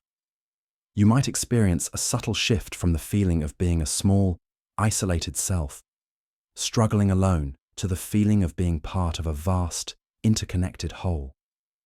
This shift can bring deep comfort. You do not have to figure everything out alone. You do not have to control everything. You are part of a living system that has wisdom far beyond your individual understanding. You can trust this larger wisdom. This trust is not blind or naive. It is based on observation. Throughout your life, your body has known how to heal wounds, fight infections, digest food, grow from child to adult. You did not have to consciously direct any of these processes. Your body knew. It had wisdom encoded in millions of years of evolution. Sleep is part of this ancient wisdom. Your body knows how to sleep. You do not need to teach it or force it. You simply need to remove the obstacles, the tension, the worry, the struggle, and trust the natural process to unfold. This trust itself can be deeply relaxing, releasing you from the burden of trying to control something that cannot be controlled. In the Buddhist tradition, there is a concept called upaya, which means skillful means. It refers to the understanding that different teachings and practices are appropriate for different people at different times. What works for one person might not work for another. What helps in one moment might not help in another. Therefore, rigidity is unskillful. Flexibility and responsiveness are wisdom. This teaching suggests that you experiment with the various practices offered here to discover what resonates with you, what helps you, what feels right in your body and mind. Some people find counting breaths helpful. Others find it irritating. Some people relax through body scanning. Others become more alert. Some find visualization soothing. Others find it stimulating. There is no one right way. Your task is to become a compassionate, curious investigator of your own experience. Try different approaches. Notice what happens. Keep what helps. Release what does not. Trust your own direct experience more than any external authority. You are the expert on your own inner life. No one else can tell you what you need. You must discover this for yourself. This invitation to self-discovery extends beyond techniques for sleep. It is an invitation to a different way of living, one where you are guided by internal wisdom rather than external shoulds. So much suffering comes from trying to fit ourselves into someone else's idea of how we should be, what we should do, how we should sleep, work, love, live. The practice is learning to listen to your own inner knowing, the quiet voice beneath all the noise, the wisdom that emerges when you create space and silence. This voice might tell you that you need less caffeine or more movement during the day. It might tell you that certain relationships drain you, or that certain activities nourish you. It might tell you to rest when others push productivity, or to act when others counsel passivity. Learning to hear and trust this inner voice is a lifelong practice. It requires that you create space for listening. Lying here quietly, without distraction, is such a space. Even if sleep does not come, this time is valuable for developing your capacity to listen inwardly. What is your body telling you? What does your deeper self know? What wisdom is trying to emerge if you can become still enough to hear it? These questions cannot be answered through thinking. They are answered through sensing, through feeling, through allowing something to arise from the quiet depths. As you lie here now, see if you can drop beneath the layer of thinking mind to a deeper layer of awareness. Imagine your thinking mind is like waves on the surface of the ocean. These waves are always moving, always changing, sometimes calm, sometimes turbulent. Beneath the waves is the deeper ocean, vast and still. The surface may be disturbed, but the depths remain peaceful. You can learn to rest in these depths, to identify with the still ocean rather than with the changing waves. Your thoughts continue, like waves continue, but you recognize yourself as the vast depth, not the surface movement. From this deeper place, thoughts can be observed with some distance. There is a thought about tomorrow's meeting. There is anxiety arising. There is a memory surfacing. You are not denying these thoughts or pushing them away. You are simply recognizing them as weather patterns on the surface while you rest in the depths. This perspective brings peace, not because thoughts stop, they may not, but because you are no longer tossed about by every thought and feeling. You have found stable ground or stable depth from which to observe the ever-changing patterns of your mind. There is a story of a Zen student who asked his master, "What did you do before you were enlightened?" The master replied, "I chopped wood and carried water."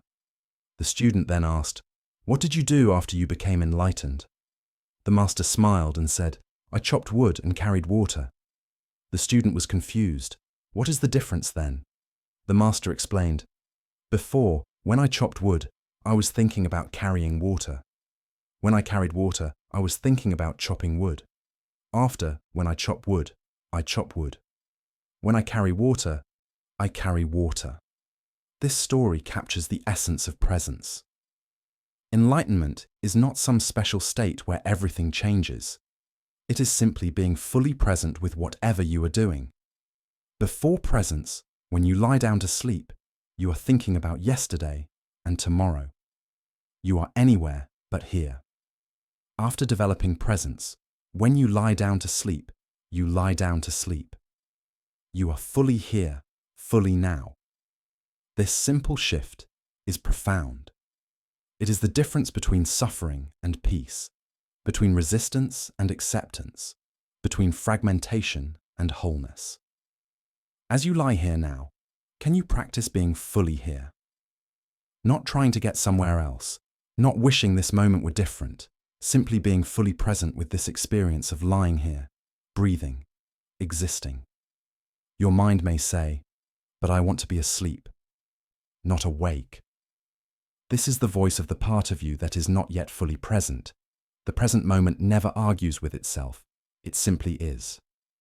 Wanting to be somewhere else, in some other state, is what takes you out of the present moment. The practice is to come back again and again. Right now, I am lying here. This is what is happening. Can I be fully here with this, exactly as it is? This does not mean you cannot have preferences or intentions. You can prefer sleep over wakefulness. You can intend to create conditions for sleep.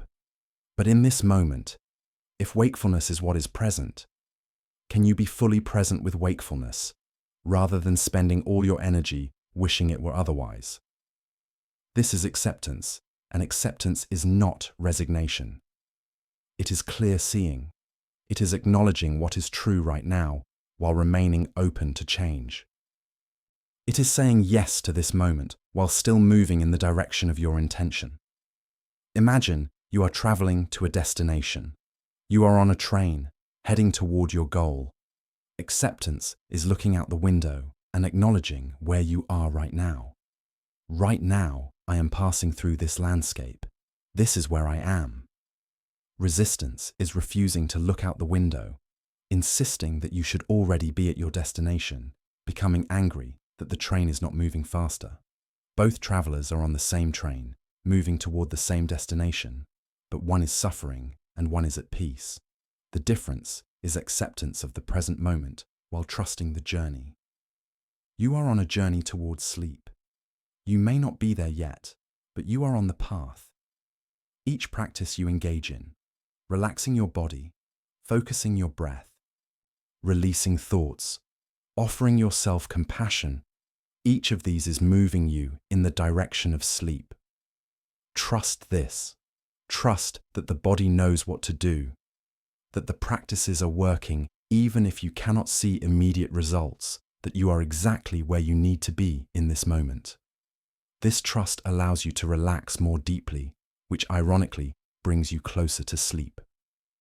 The path to sleep is paved with trust and acceptance, not with effort and control. Let yourself sink more deeply into rest now. Feel the surface beneath you supporting your weight completely. You can release all muscular effort. You do not need to hold yourself up or maintain any particular position. Just let yourself be held, supported, sustained. Feel gravity pulling gently on your body, grounding you to the earth. You are safe. You are held. You are exactly where you need to be. There is nowhere else you need to go, nothing else you need to do. This time is yours. This rest is yours. No one is judging you. No one is keeping score. You can simply be exactly as you are. As you rest in this supported state, you might become aware of a quality of softness pervading your experience.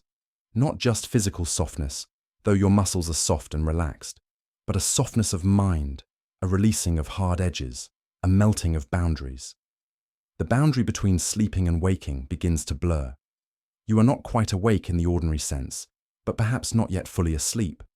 This liminal state, this threshold between states, is actually a beautiful and useful place to rest. You do not need to rush through it to get to sleep. You can linger here, enjoying the softness, the quiet, the peace. This threshold state is where creativity often arises, where insights bubble up from the unconscious, where the busy thinking mind has begun to quiet, but awareness is still present. Many artists, writers, inventors, and mystics have valued this state, this edge between waking and sleeping. Thomas Edison would sometimes nap in a chair holding ball bearings, which would fall and wake him when he drifted too far into sleep, allowing him to stay in this creative threshold state. You need not go to such lengths, but you can appreciate this state if you find yourself in it. It is not failure to sleep. It is its own valuable experience. In this threshold state, images may arise, dreamlike and flowing. You need not analyze them or make sense of them. Simply allow them to come and go like clouds drifting across sky. Some may be memories. Some may be fantasies. Some may be completely abstract. All are welcome. None are problems. Your thinking mind is beginning to relax its grip, and the deeper mind, the unconscious, is starting to express itself. This is a sign that you are moving in the right direction, that the conditions for sleep are being established. Trust this process. Allow it to unfold in its own time and its own way. There was once a teacher who told her students about two types of effort in practice. The first is the effort of striving. of pushing forward toward a goal, like climbing a mountain. This effort has its place, especially in the beginning, when you are establishing new habits and learning new skills. The second is the effort of allowing, of creating conditions, and then stepping back, like tending a garden. You prepare the soil, plant seeds, provide water and sunlight, but then you must allow nature to do its work. You cannot make the plants grow through force. You can only create conditions and then trust the process. In your sleep practice, there is a time for striving effort, establishing a regular sleep schedule, creating a dark and quiet bedroom, learning practices for relaxation. But then there is a time for allowing effort, lying down, practicing what you have learned, and then trusting your body to sleep. Many people stay in striving mode even in bed, trying to force sleep to come. This is like digging up your seeds every day to check if they are growing. It disrupts the natural process.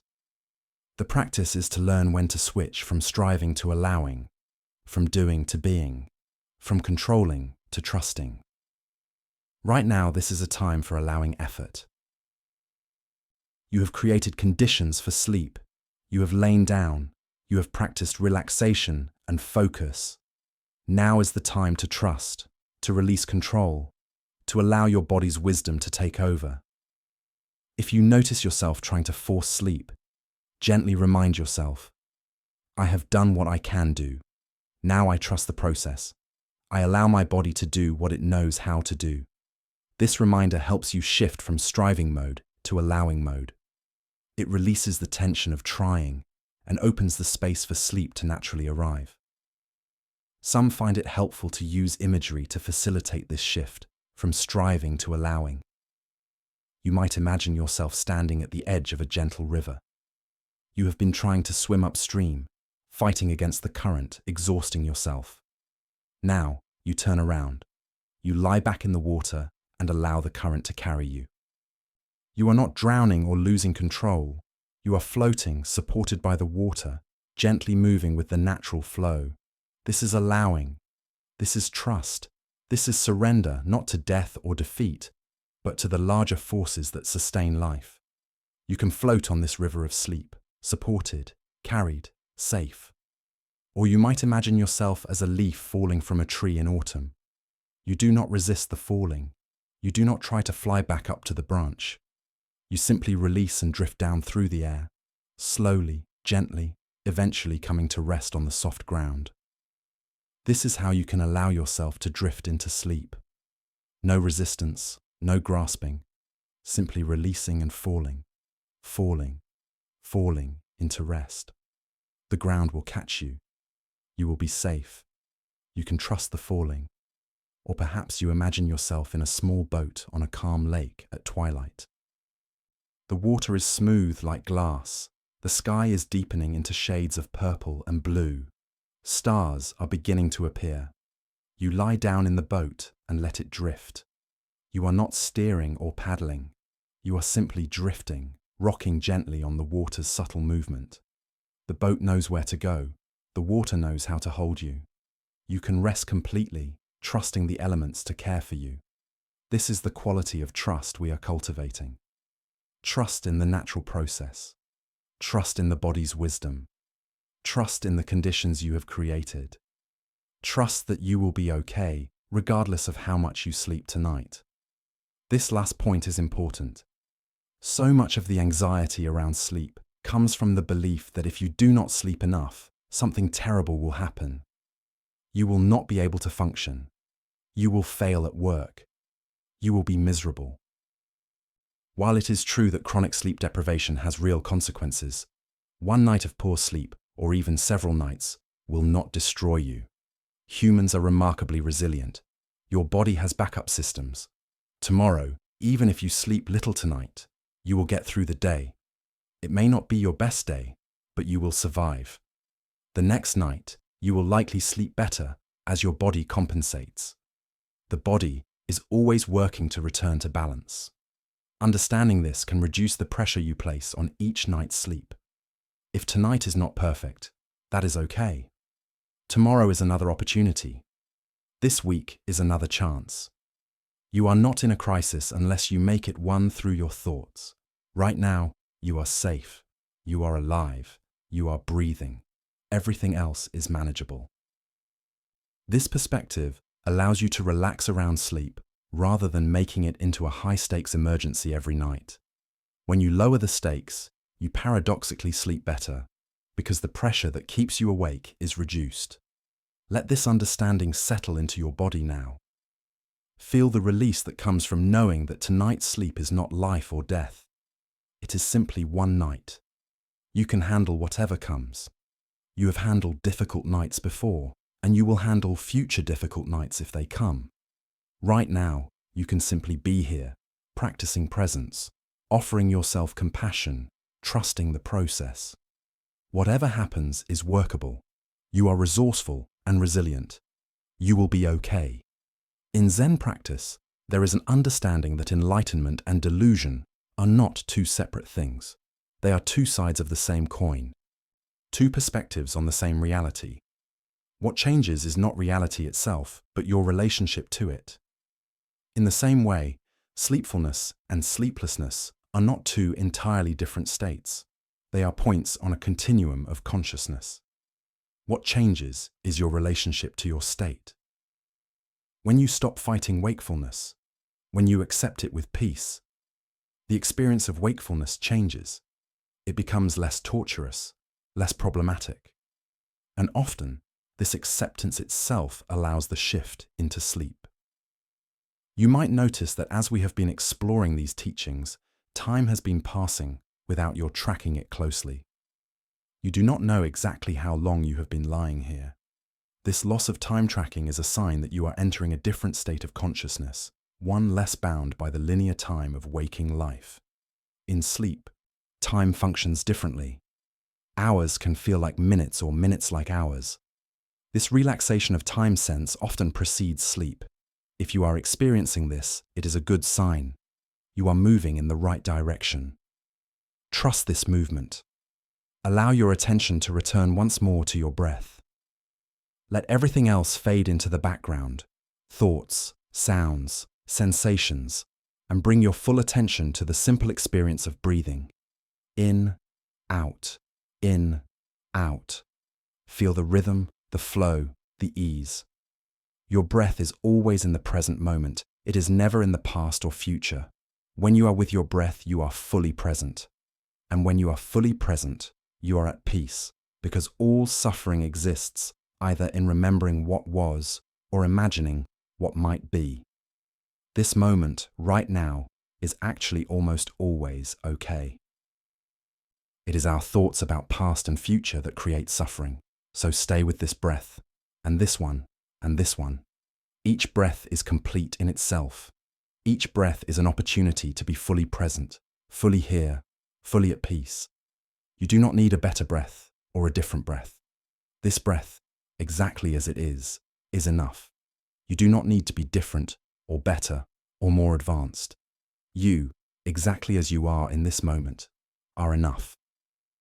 This enoughness, this sense of completeness in this moment, is perhaps the deepest form of acceptance.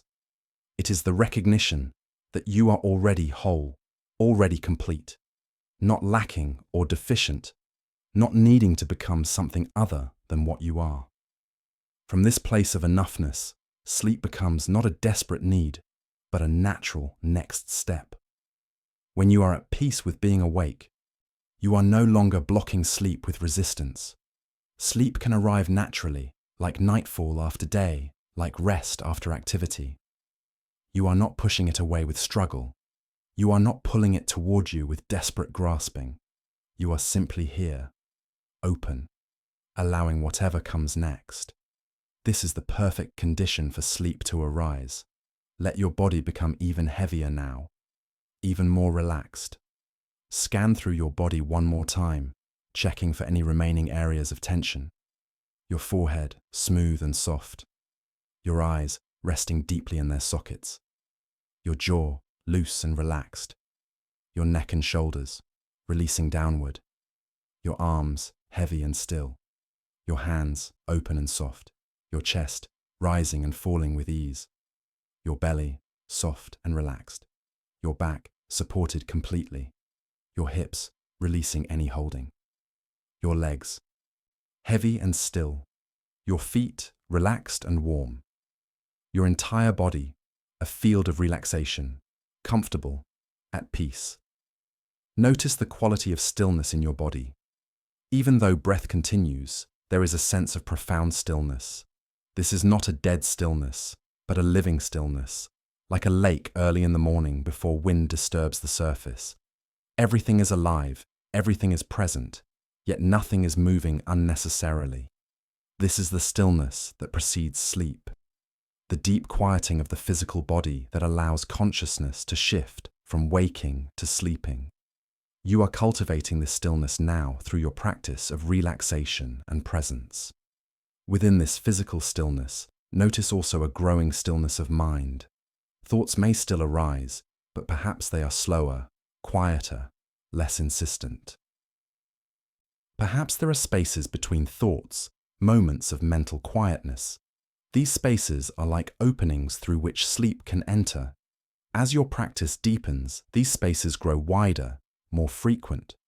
Thoughts become less like a rushing river and more like occasional drops of rain on a pond, arising, creating a brief ripple, then settling back into stillness.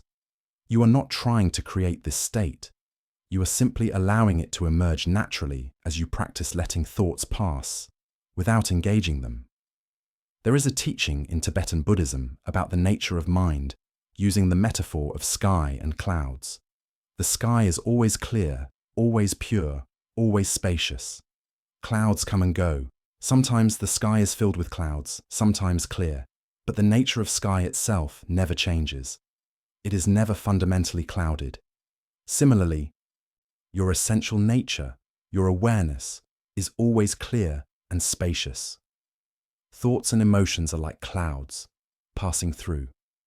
Sometimes many clouds, sometimes few, but the sky-like nature of awareness remains unchanged. When you identify with the clouds, with your thoughts and emotions, you suffer their changes. When you identify with the sky, with awareness itself, you remain steady regardless of what passes through. Right now, practice identifying with the sky. Notice thoughts as clouds passing through the vast open space of awareness. The space itself is not disturbed by what moves through it. Rest as this space. Rest as this awareness. Not your thoughts, not your emotions, not your concerns, but the aware space within which all of these arise and pass. This might sound abstract, but it is actually quite simple and direct. Right now, there is awareness of these words, awareness of breath, awareness of body sensations. What is that awareness? Not the content of awareness, but awareness itself. Can you find it? Can you rest as it? You cannot grab it or see it, because it is what is doing the seeing. But you can sense it, you can rest in it. It is what you most fundamentally are. Everything else, your body, your thoughts, your personality, your life circumstances, all of these arise within awareness. But you are the awareness, not the things that arise within it. Resting as awareness brings profound peace, because awareness is never disturbed. It is always still, always clear, always present. Thoughts can be chaotic, emotions turbulent, body uncomfortable, but awareness remains steady. When you find this awareness and rest there, you discover a place of refuge that is always available, regardless of circumstances. This is true peace, not dependent on conditions being a certain way, but present in all conditions, because it is your fundamental nature. As you rest as awareness, you might notice that the boundary between yourself and your experience becomes softer. Usually, there is a strong sense of me here experiencing things over there. But as you rest in awareness, this duality begins to dissolve. There is just experiencing, no separate experiencer and experienced, just the seamless flow of experience within awareness. This is not a philosophical concept, but something you can directly experience as you deepen into stillness and presence. The separate self softens, and what remains is simple, open presence. This dissolution of the separate self can be deeply restful because maintaining the sense of a separate self requires constant effort. There is always the checking. How am I doing? What do others think of me? Am I safe? Am I winning or losing? This constant self-referencing is exhausting. When it relaxes, when the sense of a separate self trying to control everything dissolves into simple presence, there is tremendous relief and rest. You are no longer trying to be anyone or get anywhere. You are simply here, being, existing, without agenda or effort. From this place of effortless being, sleep is just one more happening in awareness. It is not something you do or achieve. It is something that happens when conditions are right. You have been creating these conditions, relaxing the body, quieting the mind, releasing control, accepting what is, identifying with awareness rather than with the changing content of experience. Now you can trust that sleep will come in its own time. You have done your part. The rest is beyond your control and can be surrendered to the larger wisdom of your body and being. Let yourself rest in this surrender, not a giving up, but a giving over. You are giving over control to something larger and wiser than your small managing self. You are trusting in the process of life, in the wisdom of the body, in the natural cycles of activity and rest. This trust is not passive, but deeply active. It takes great courage to let go of control. It takes wisdom to know when effort is helpful and when it becomes obstacle. You are practicing this wisdom now, learning to recognize the difference, learning to shift from doing to being at the appropriate time. In a small monastery in the mountains, there lived an elderly monk known for his deep peace and his ability to sleep soundly regardless of circumstances. Younger monks would come to him asking for his secret. One day, a young monk asked, "Master, how do you sleep so peacefully when the world is full of suffering, when there is so much work to be done?" The old monk smiled. "When it is time to work, I work with my whole being. When it is time to eat, I eat with complete attention. When it is time to sleep, I sleep fully. I do not mix the times. When I lie down to sleep, I am not working or eating. I am sleeping. This is all." This teaching is simple, yet profound. Do not mix the times. When you lie down to sleep, do not bring work with you. Do not bring yesterday's regrets or tomorrow's worries. Be fully where you are, doing fully what you are doing. This complete attention to the present activity, whatever it is the essence of Zen practice and the secret to peace. You cannot be at peace while your mind is divided, partly here and partly somewhere else. Peace comes from wholeness, from bringing all of yourself to this moment, this activity, this breath. Right now, you are lying down to rest. This is what you are doing. Bring your whole being to this, not trying to sleep. That is effort. That is mixing in tomorrow. Just lying here, breathing, being present with this experience exactly as it is. This is enough. This is complete. When you are wholly here, you are at peace. And from peace, sleep naturally arises when your body is ready. You are not waiting for sleep. You are not trying to achieve sleep. You are simply being here, fully, completely. This is the practice. As this practice deepens, you may notice subtle shifts in your consciousness. Perceptions may become softer, less defined. The boundary between inner and outer may blur. Thoughts may take on a dreamlike quality, less linear and logical.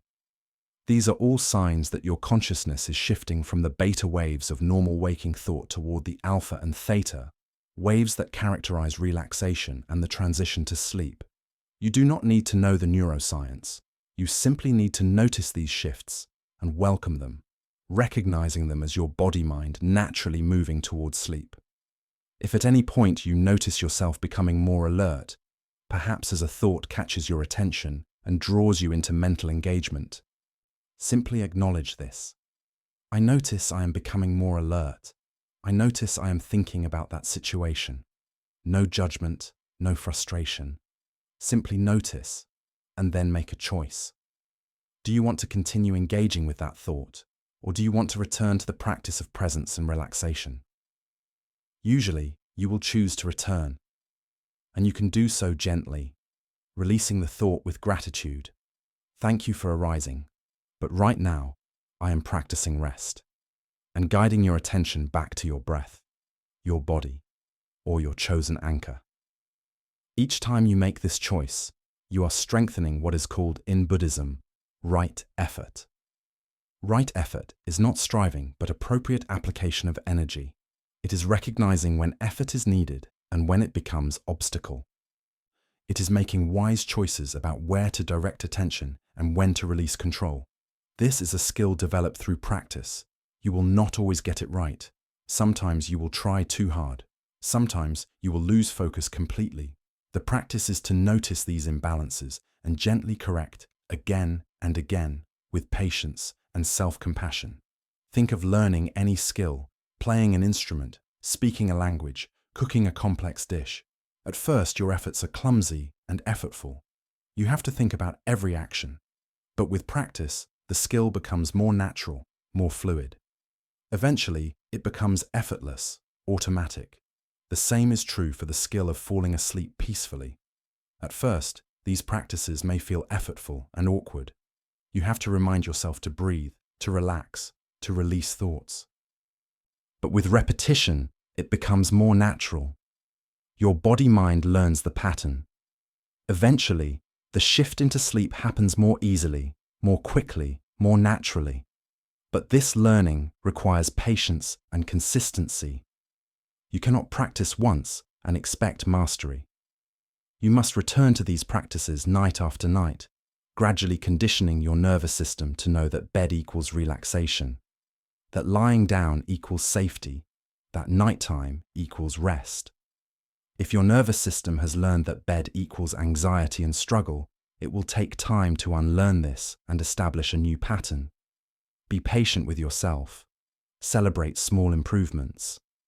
Notice when sleep comes a little easier, when thoughts quiet a little faster, when you feel a little more relaxed.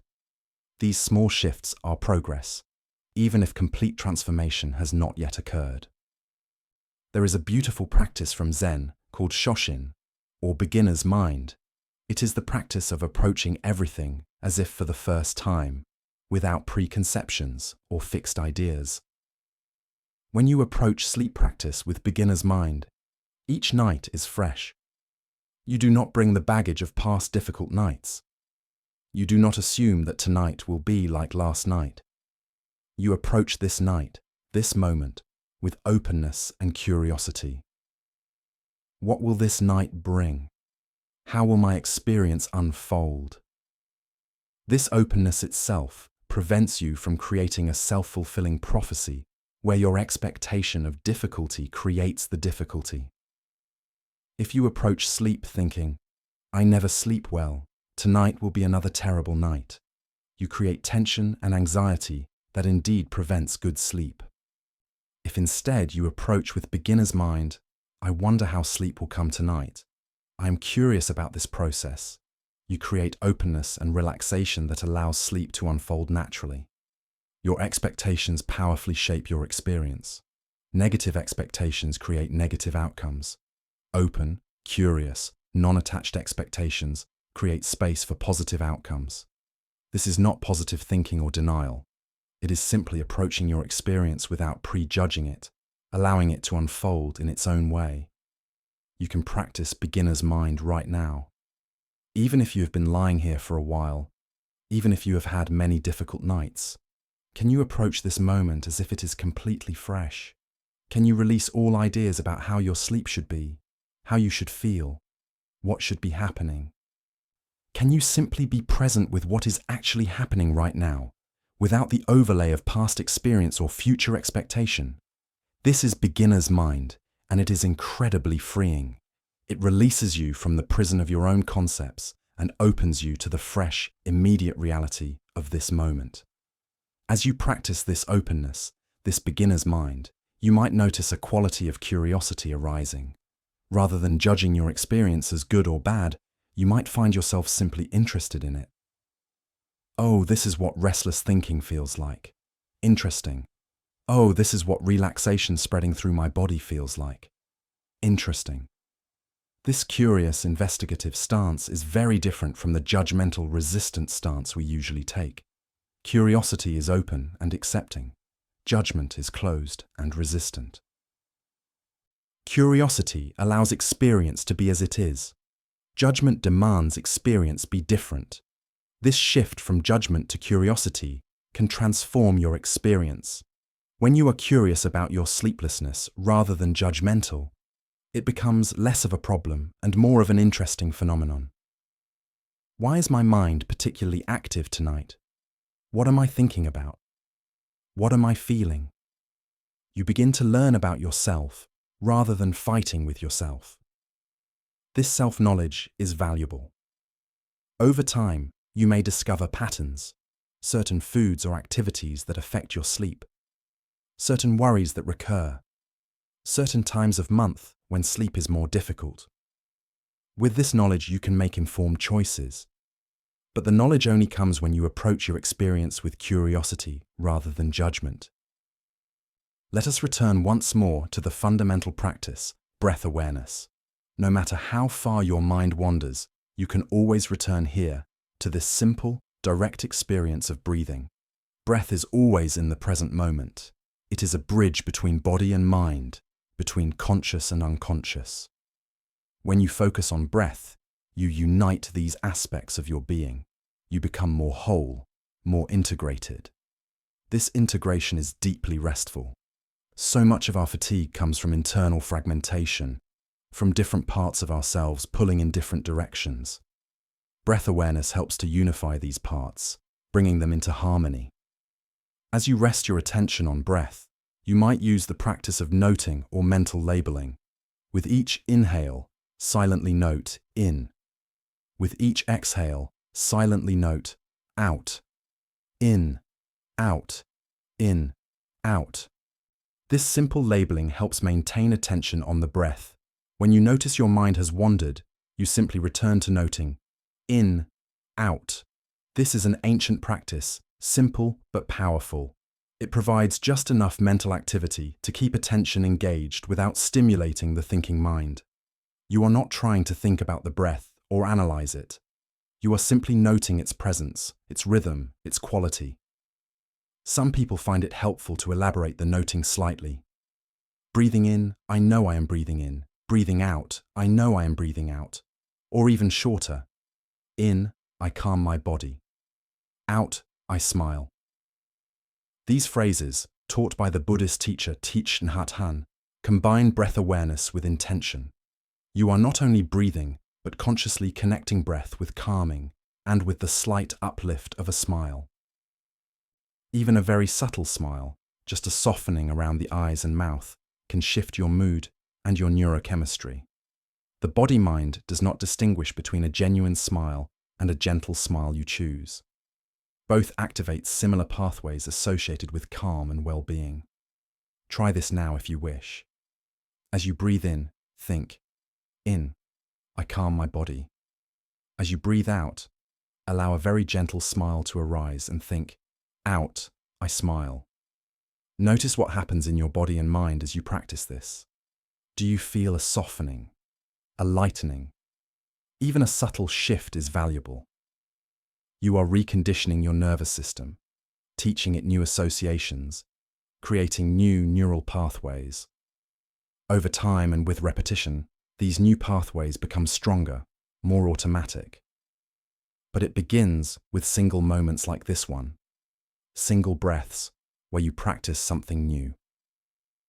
There is an understanding in neuroscience called neurons that fire together, wire together. This means that whatever we practice becomes stronger. If we practice worrying, we get better at worrying. If we practice being present, we get better at presence. If we practice tension, we create more tension. If we practice relaxation, we become more relaxed. This is both challenging and hopeful. Challenging because it means our difficulties often come from our own habitual patterns. Hopeful because it means we can create new patterns, new habits, new ways of being. We are not stuck with the nervous system we have. We can reshape it through practice.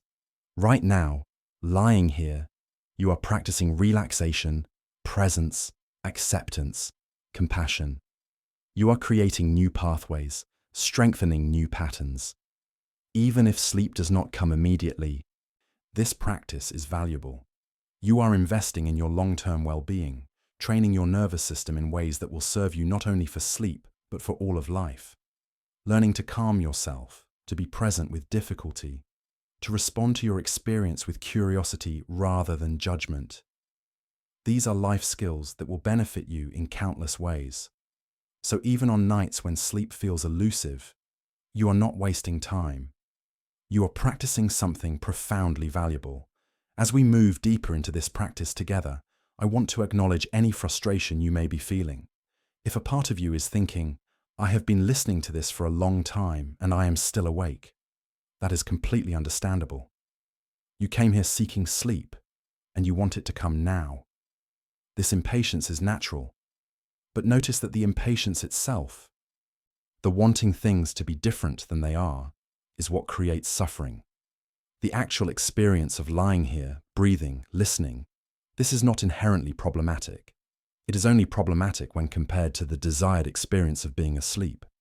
Can you release that comparison for a moment? Can you simply be with this experience as it is, without measuring it against something else? This is perhaps the deepest teaching. Stop comparing. Stop measuring. Stop evaluating. Simply be with what is. Not because what is happening is perfect or ideal, but because resistance to what is happening creates suffering, and acceptance of what is happening creates peace. You can accept this moment of wakefulness and still prefer to be asleep. Acceptance is not the same as liking or wanting. It is simply acknowledging reality as it is without adding the layer of resistance. I am awake right now. This is what is true. From this clear seeing of what is, you can respond skillfully. But if you cannot first acknowledge what is true, you will be responding to your ideas about reality rather than to reality itself. Let your attention settle once more into your body. Feel the weight of your body against the surface beneath you. Feel gravity pulling gently, constantly, reliably. Gravity is always here, always holding you, always connecting you to the earth. You cannot fall off the earth. You are held by a force so fundamental we rarely notice it. But it is always here, supporting you, grounding you. In the same way, your fundamental nature, that spacious awareness we explored earlier, is always here, supporting you, grounding your experience. Even when everything feels chaotic and disturbed, there is this deeper ground that remains stable. Rest into this sense of being supported by gravity, by the earth, by your own fundamental being. You are not alone. You are not separate. You are intimately connected to everything, held within a vast web of relationship and support. Your breath connects you to all breathing beings. Your body is made of elements from ancient stars. Your consciousness is part of the universal field of awareness. You belong here. You are part of the whole. This belonging is always true, but we often forget it, caught up in the illusion of separation. Remember it now. Feel it. You are home, always home, because you are part of the totality. From this sense of belonging and safety, you can release even more deeply. You do not have to protect yourself or maintain control. You are held by something much larger than your small self. You can trust this. You can let go into it. This is the ultimate surrender, not to some external God or force, but to the fundamental nature of reality itself, which is interconnected, intelligent, and ultimately benevolent. Life is always moving toward balance, toward healing, toward wholeness. Your body is part of this movement. Right now, it is moving toward sleep, toward restoration, toward healing. Trust this movement. You do not have to make it happen. You simply have to stop preventing it. And how do you stop preventing it? By releasing resistance, by accepting what is, by being present, by relaxing physically and mentally, by trusting the process. All of these teachings, all of these practices, come down to this: stop fighting and allow. Stop trying to control and trust. Stop adding effort and simply be. This is the most difficult and most important teaching. Our entire culture teaches us the opposite, that we must strive, control, achieve, make things happen. But sleep cannot be achieved through striving. Peace cannot be controlled into existence. Rest cannot be forced. These emerge naturally when we create the right conditions and then allow. You have created the conditions. You have lain down. You have practiced relaxation. You have focused your attention. You have explored these teachings. Now is the time to allow, to release all effort, all trying, all wanting things to be different, to simply be here, breathing, existing, open to whatever unfolds. If sleep comes, beautiful. If sleep does not come yet, that is also okay. You are practicing something valuable regardless. You are training your nervous system. You are developing your capacity for presence. You are learning to be at peace regardless of circumstances. This is profound work, and you are doing it right now, in this moment. Let your breath become your entire world now. Everything else fades into background. There is only the sensation of breath moving in and out, the gentle rhythm, the endless cycle. In, out, in, out. Nothing to achieve, nowhere to go, nothing to become. Just breathing, just being, just this. So simple, so complete. This breath is enough. This moment is enough. You are enough. Rest in this enoughness. Rest in this completion. Rest in this peace that is always available beneath the surface of struggle. If images arise, let them. If thoughts drift through, let them. If sounds occur, let them. Everything is welcome in the vast space of awareness. Nothing needs to be pushed away or grasped at. Everything can simply be as it is. You are the space within which all experience occurs, and the space is never diminished or enhanced by what moves through it. The space is always whole, always complete, always at peace. Rest as this space. Rest as this awareness. Rest as your true nature, which is not the changing content of experience, but the unchanging context within which all experience arises. This might sound philosophical, but it is actually very immediate and practical. Right now, there is awareness. That awareness is what you are most fundamentally. Not your thoughts, not your body, not your story, but the aware presence that knows all of these things. This aware presence never sleeps in the way the body sleeps. It is always here, always present, but it takes on different qualities, sometimes contracted and tense, sometimes open and relaxed. Right now, you are allowing awareness to relax, to open, to soften. This is the perfect condition for the body to follow awareness into sleep. As the body prepares to sleep, consciousness begins to withdraw from the external world. Sounds become more distant. The body feels farther away. There is a quality of retreating inward, of sinking into a deeper stratum of being. This is natural and can be allowed. You are not leaving consciousness. Consciousness is always present. But you are allowing it to shift from its outward-facing, active mode to its inward-facing, receptive mode. This shift is sleep beginning to happen. Do not grab at it or try to make it happen faster. Simply notice it and allow it to continue at its own pace. There is nothing you need to do now. Nothing to remember. Nothing to practice. Nothing to achieve. You can simply let yourself drift. Let yourself soften. Let yourself sink. If part of you wants to remain vigilant, watching for sleep, see if you can release even that. You do not need to watch for sleep. Sleep will come in its own time, or it will not.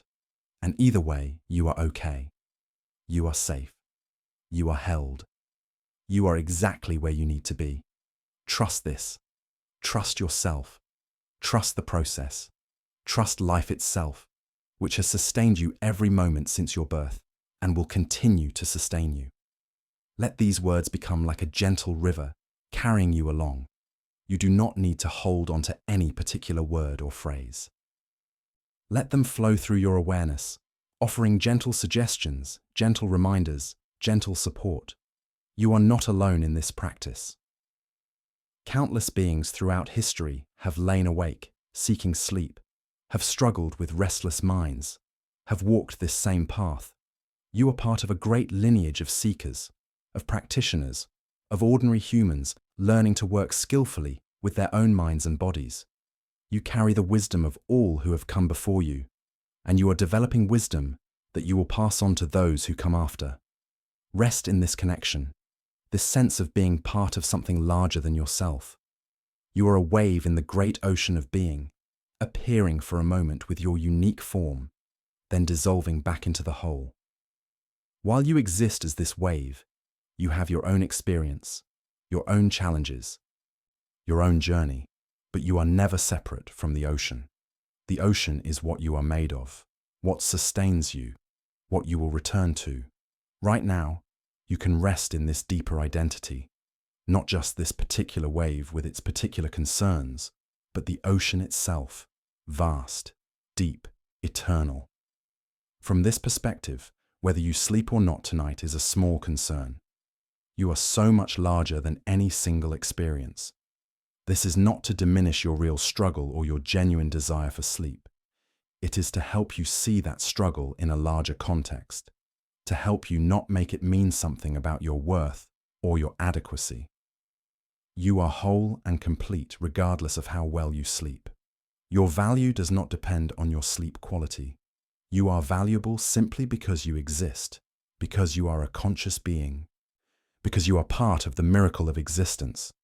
Remember this: you are enough just as you are, right now, in this moment. As we come to the close of this guidance, I want to leave you with a final teaching.